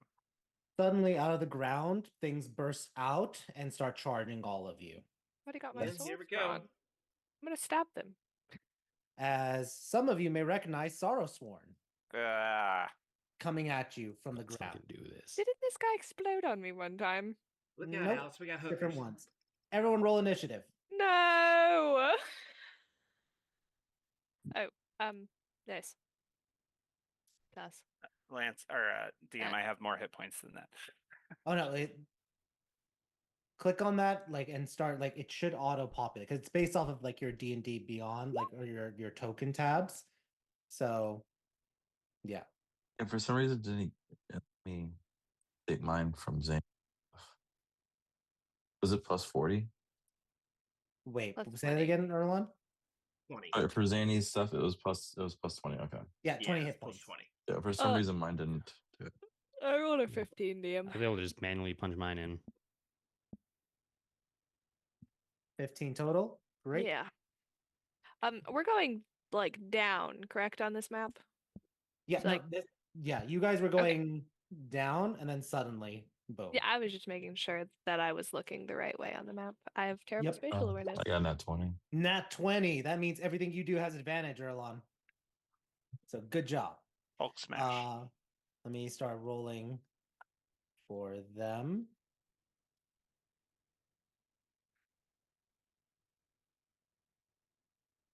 Sorry, give me 1 second because now I have to pull up character sheets.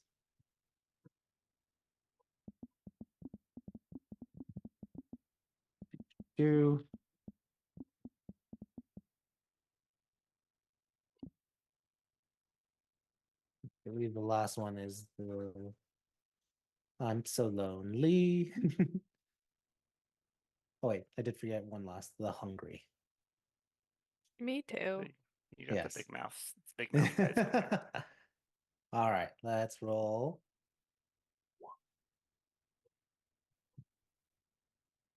Let's roll.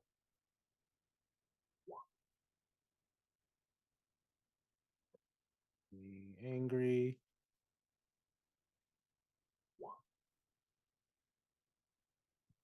Wretched. And then the lost. All right, and let's descend. Okay, Erlon, you are up. Everything is silent except for their breathing. Your breathing. Go. What is Erlon doing? I could just go straight into rage. I take advantage of this advantage. Okay, perfect. You enter a rage, and what are you doing? These, I'm paying it for you. Are these anything specific? Or those are enemies, correct? Okay. Yeah, they are all sorrow sworn. 3 this way. 3. We'll go towards the closer ones here to the right of my house.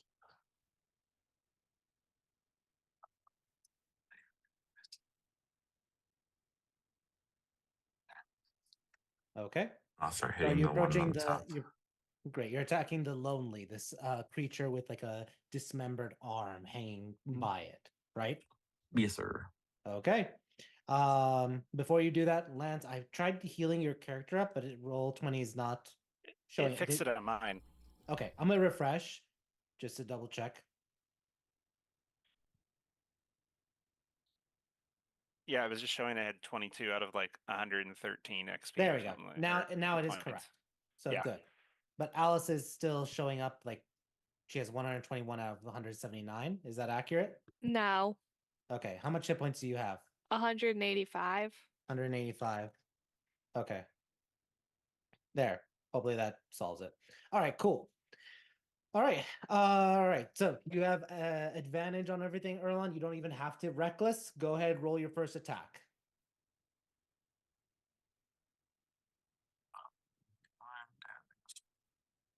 If you want to use physical dice just because of how it's going to be quick with everything, you can, or you can use the D&D Beyond just so that way easier with numbers. Gotcha.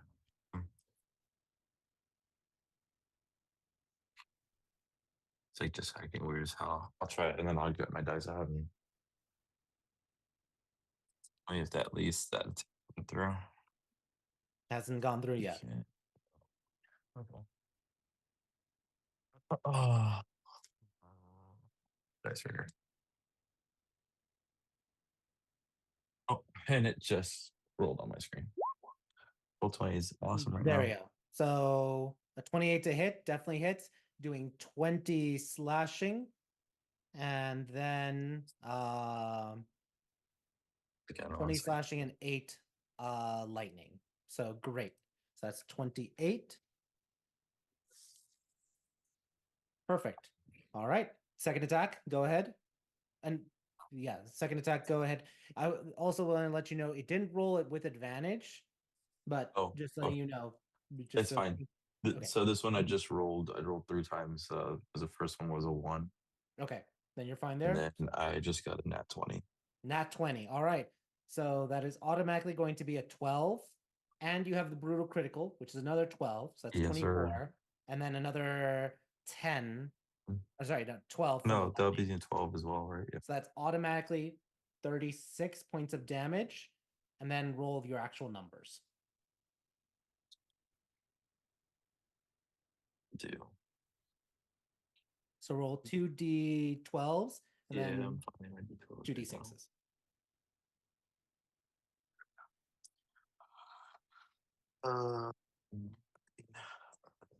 So 19 and D6 is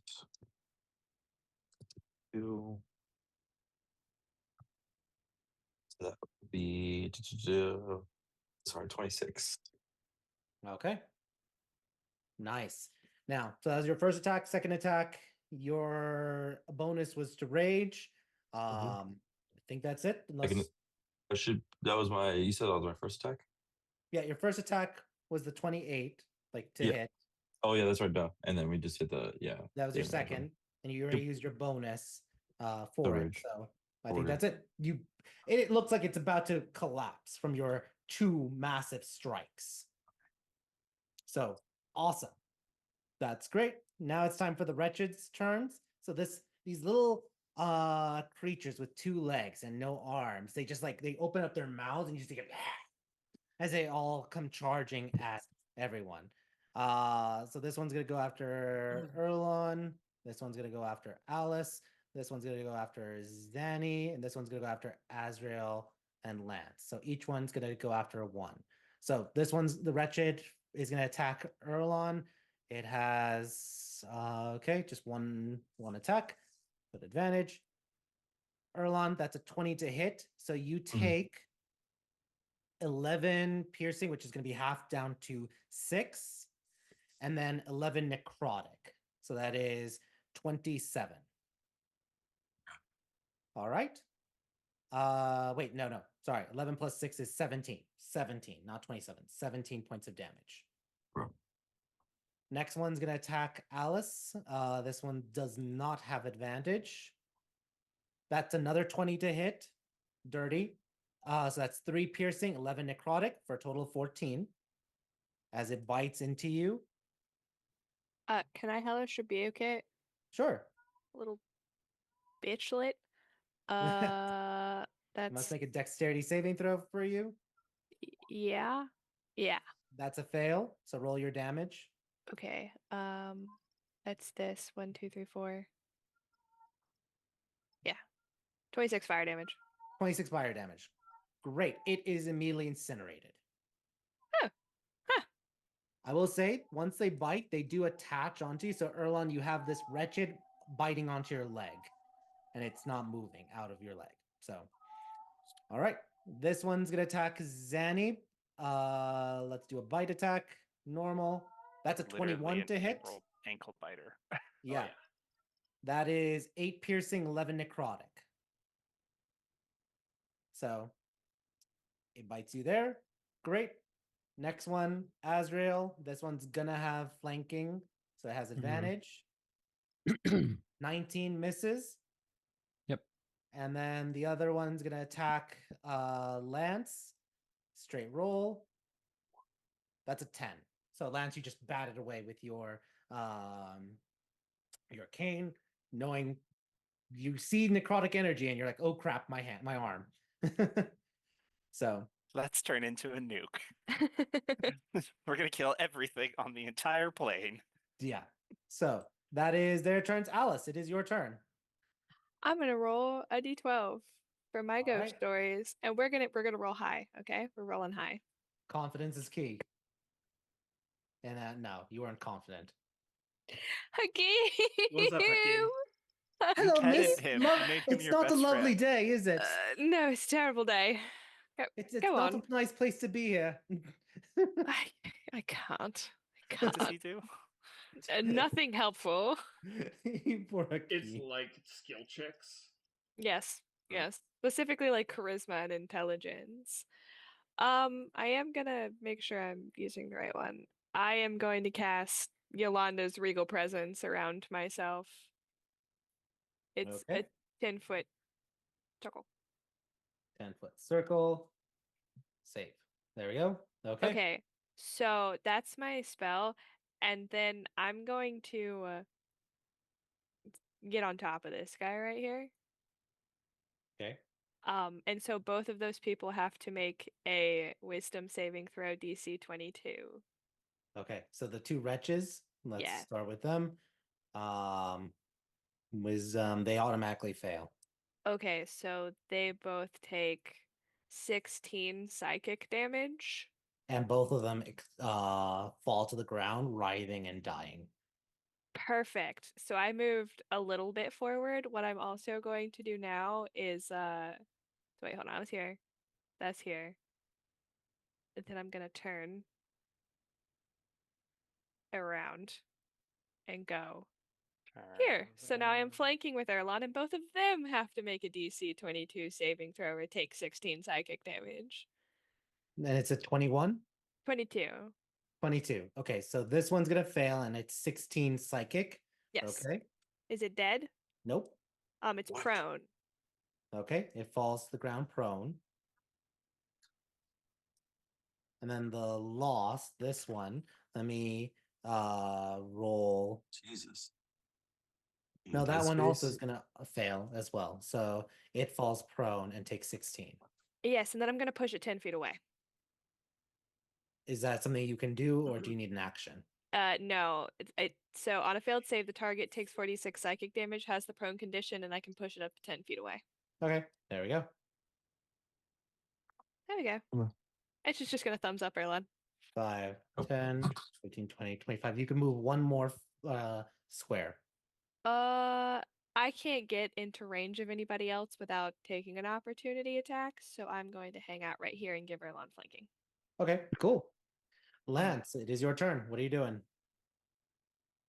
Well, Lance looks at the stupid little thing in front of him, and then there's one that tried to bite Az, and this one's prone. Yep, And is it mostly dead? pretty much And this one's the big scary thing. one of them. And it's the biggest thing, right? Let me just double check. Roll an insight check.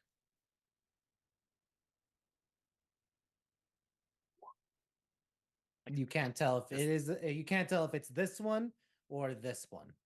Which one's stronger? You can't tell. And Lance has no idea what these things are. I don't think he studies Sorrowsworn. Should have. That's what I should have done for the last 10 days was studied whatever monsters live down here. You were studying devils and demons, I imagine. Yeah. He knows all their names and their kids' names and their birthdays and their favorite colors and Yeah. all So what you right. doing? Lance is gonna start hopping back and forth, and we're gonna hit this guy Cool. and this guy Cool. and this guy Cool. and this guy Awesome. and that guy. That's 5. Yep, but we're gonna end up not next to that guy. We're gonna end up over here when we're done. I'm Okay. gonna move myself there. So 1, 2, 3, 4, 5. All right. Roll your attack. I'm doing steel wind strikes in case you Yep. didn't figure that out. So 37 to hit. Jesus. Yeah, that's gonna hit everyone. So and then they all take an extra 5 necrotic damage. nice. That one is just double check. Yeah, that one. So total would be 27 plus 5, 32 points. Oh, and I would Nice. have advantage on the 2 that are prone. Yeah, that I just rolled 2 more 20s to see if those were crits. crits. Nope, Yeah, you're they're not. fine. So this one dies as well. The other one gets hit. This one just explodes immediately. And then this one takes the 32 points of damage. Cool. So yeah, all the wretches are dead. Lance looks at Alice and goes, "This is going to be a bad idea if I get hit in here. So don't let him touch me, okay?" Yeah. Because he looks at his arm. He goes, "Because I turn into a nuke if that happens." Yep. All right, Zanny, you're up. All the little monsters are dead. Okay. I just see this cluster over here. No, wait up. Fireball. So I am going to. I'm just gonna take a step over here. Just so that I can honestly move 5 feet and get a bit closer in. And this guy here, this guy here, this guy here, and this guy here. All 4 of them are going to light up with a giant pillar of light. As I Okay. just crush some rose petals and look over and be like, go. And All I'm right. going to go ahead and cast Last Rites at like 8th level. Last rites, 8th level. The 8th level. Wait, let me double. What color is the last rites? Is it just white light? It's just a beam of holy light, so it would just be white radiant light. Okay, white radiant. I'll allow. So, because otherwise, if it's color, we're gonna then I have to Gotta make you save roll. versus, So, yeah. So, okay, you're fine there. So let's see. 1, 2, 3, 4. So what's the spell save again? My spell save is 22 currently. Let me double check, make sure I'm attuned to my. Yeah, it's 22. I'm attuned to my And plus 1.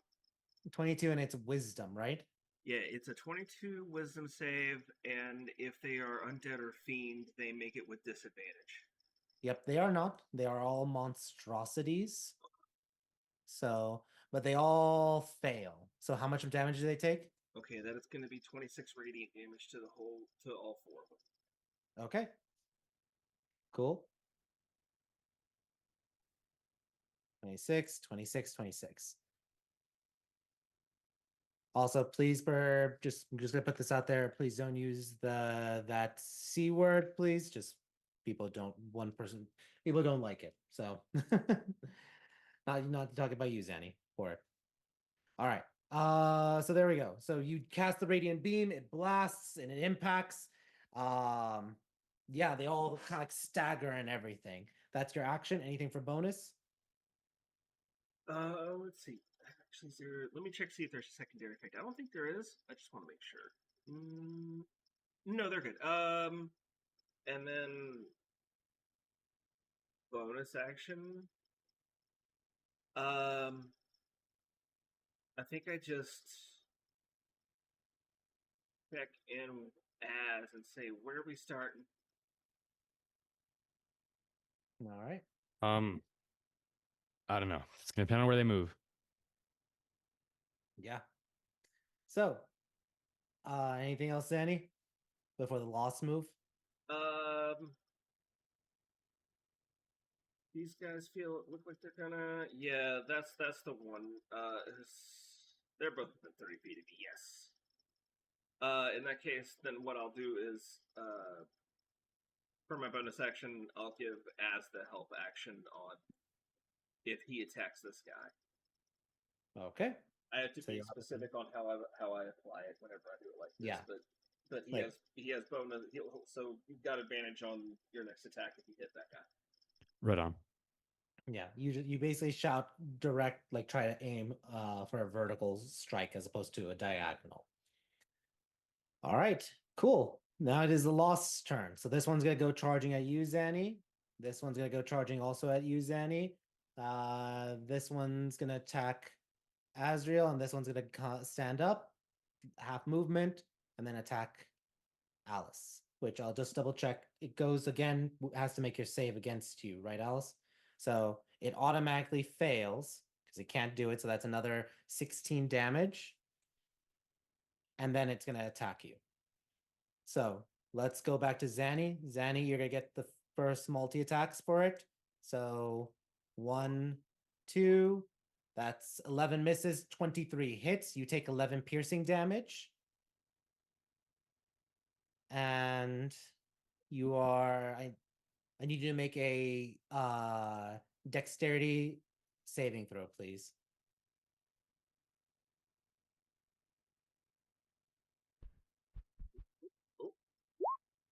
Okay, you are not caught in its arms or its embrace.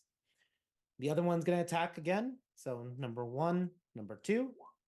That's a 22 and a 19. Do both hit or just one? Sorry, what were they again? 22 and 19. They'll both hit.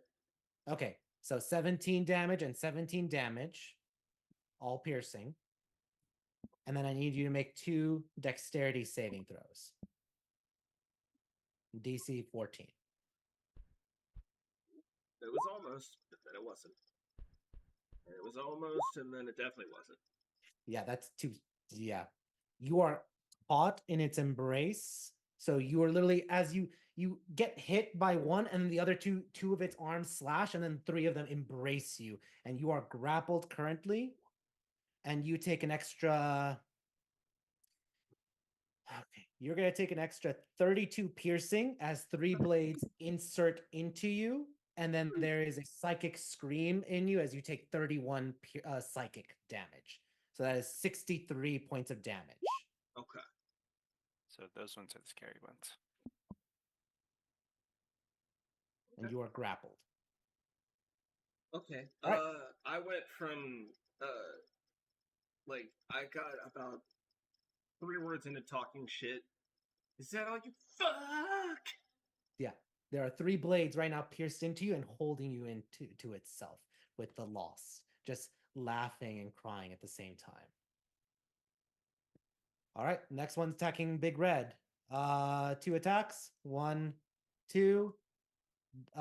What's your AC, Big Red? Is it above 16? Correct. It's 17. Okay, it misses. Last one's gonna attack Alice. 1, 2. That's a 24 and a 24. So that's 16 and 9 for a total of 25 piercing. I need to make 2 dexterity saving throws. DC 14. Since I already had my turn, do I get my reaction back? You do. I'm gonna hellish rebuke this bitch.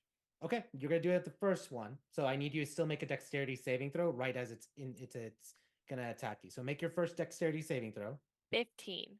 Okay, so you're not embrace. So you do 16 damage first. He does 16 damage first to you. Uh-huh. You then are gonna hellish rebuke your DC. He cannot make it, so just roll your damage. Okay, we're gonna do it as a warlock spell. So that is 3. 14.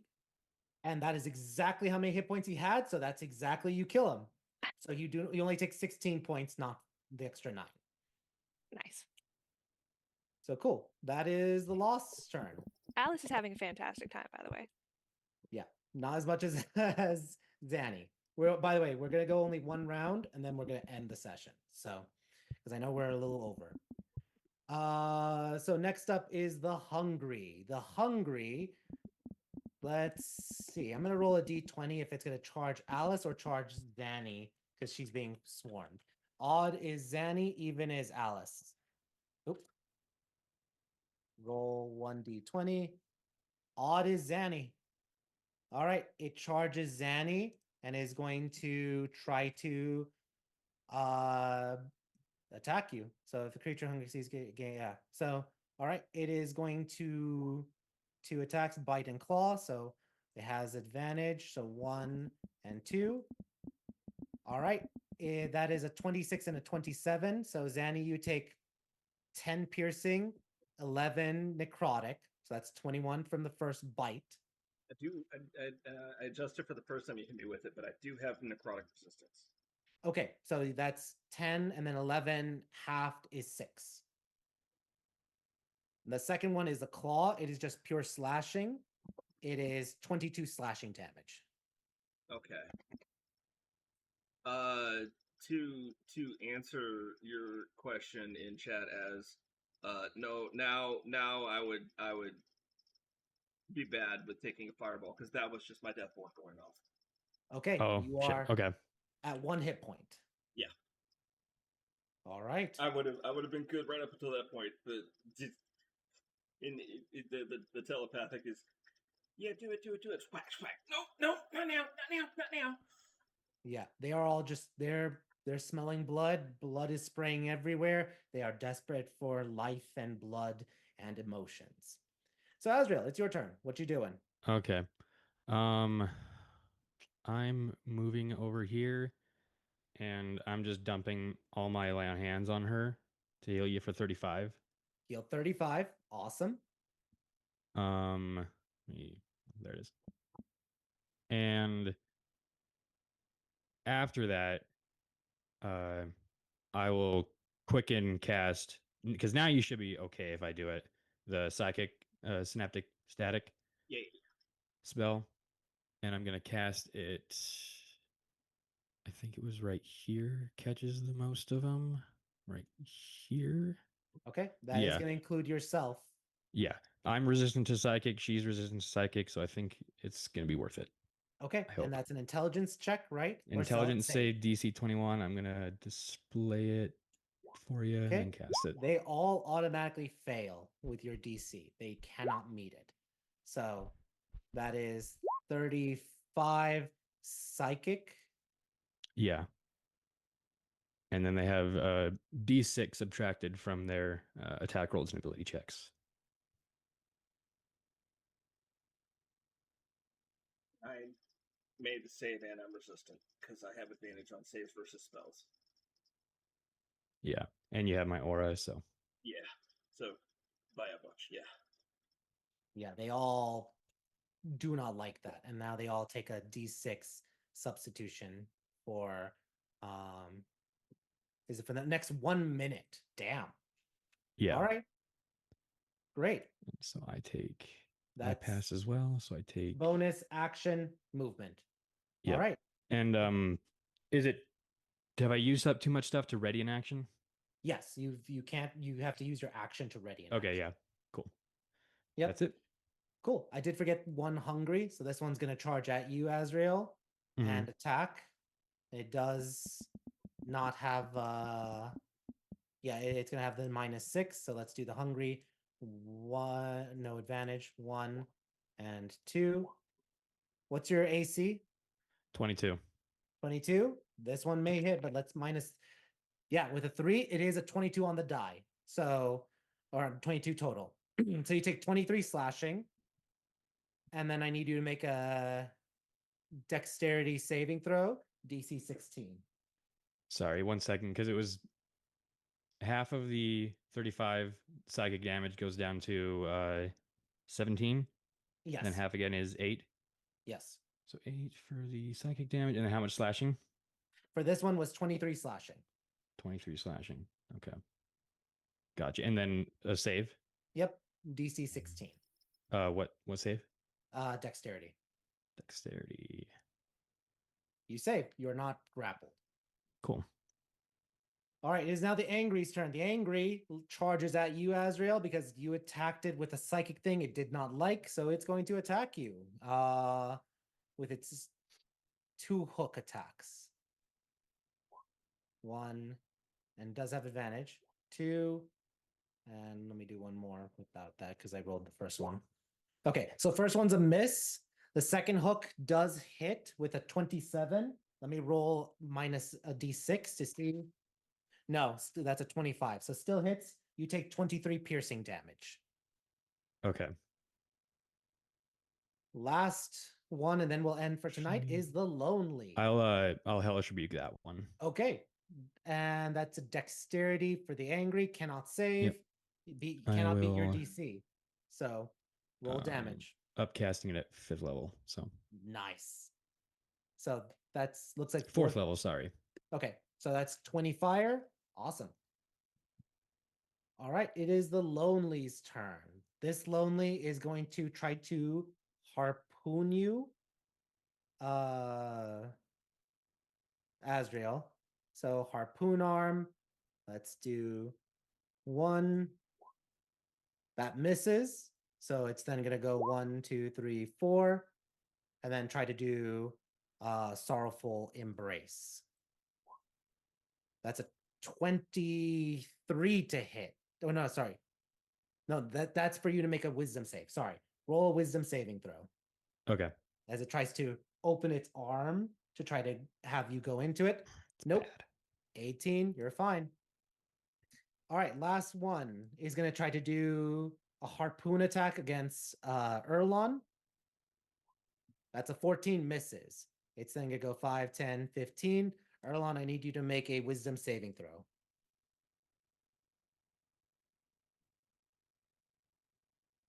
You don't like articulate. I'm just gonna do it. Yeah.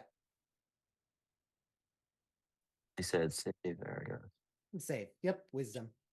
Oh well, it was fucking good. 16 saves. You are not beckoned into the arms of the lonely. And that's where we'll end our session. As it is now round 2, we will see what happens as you are all attacked by Sorrowsworn. We'll find out how well you guys prevail your first onslaught in the underworld. Thank you all so much. See you all next time. Take care. Yes.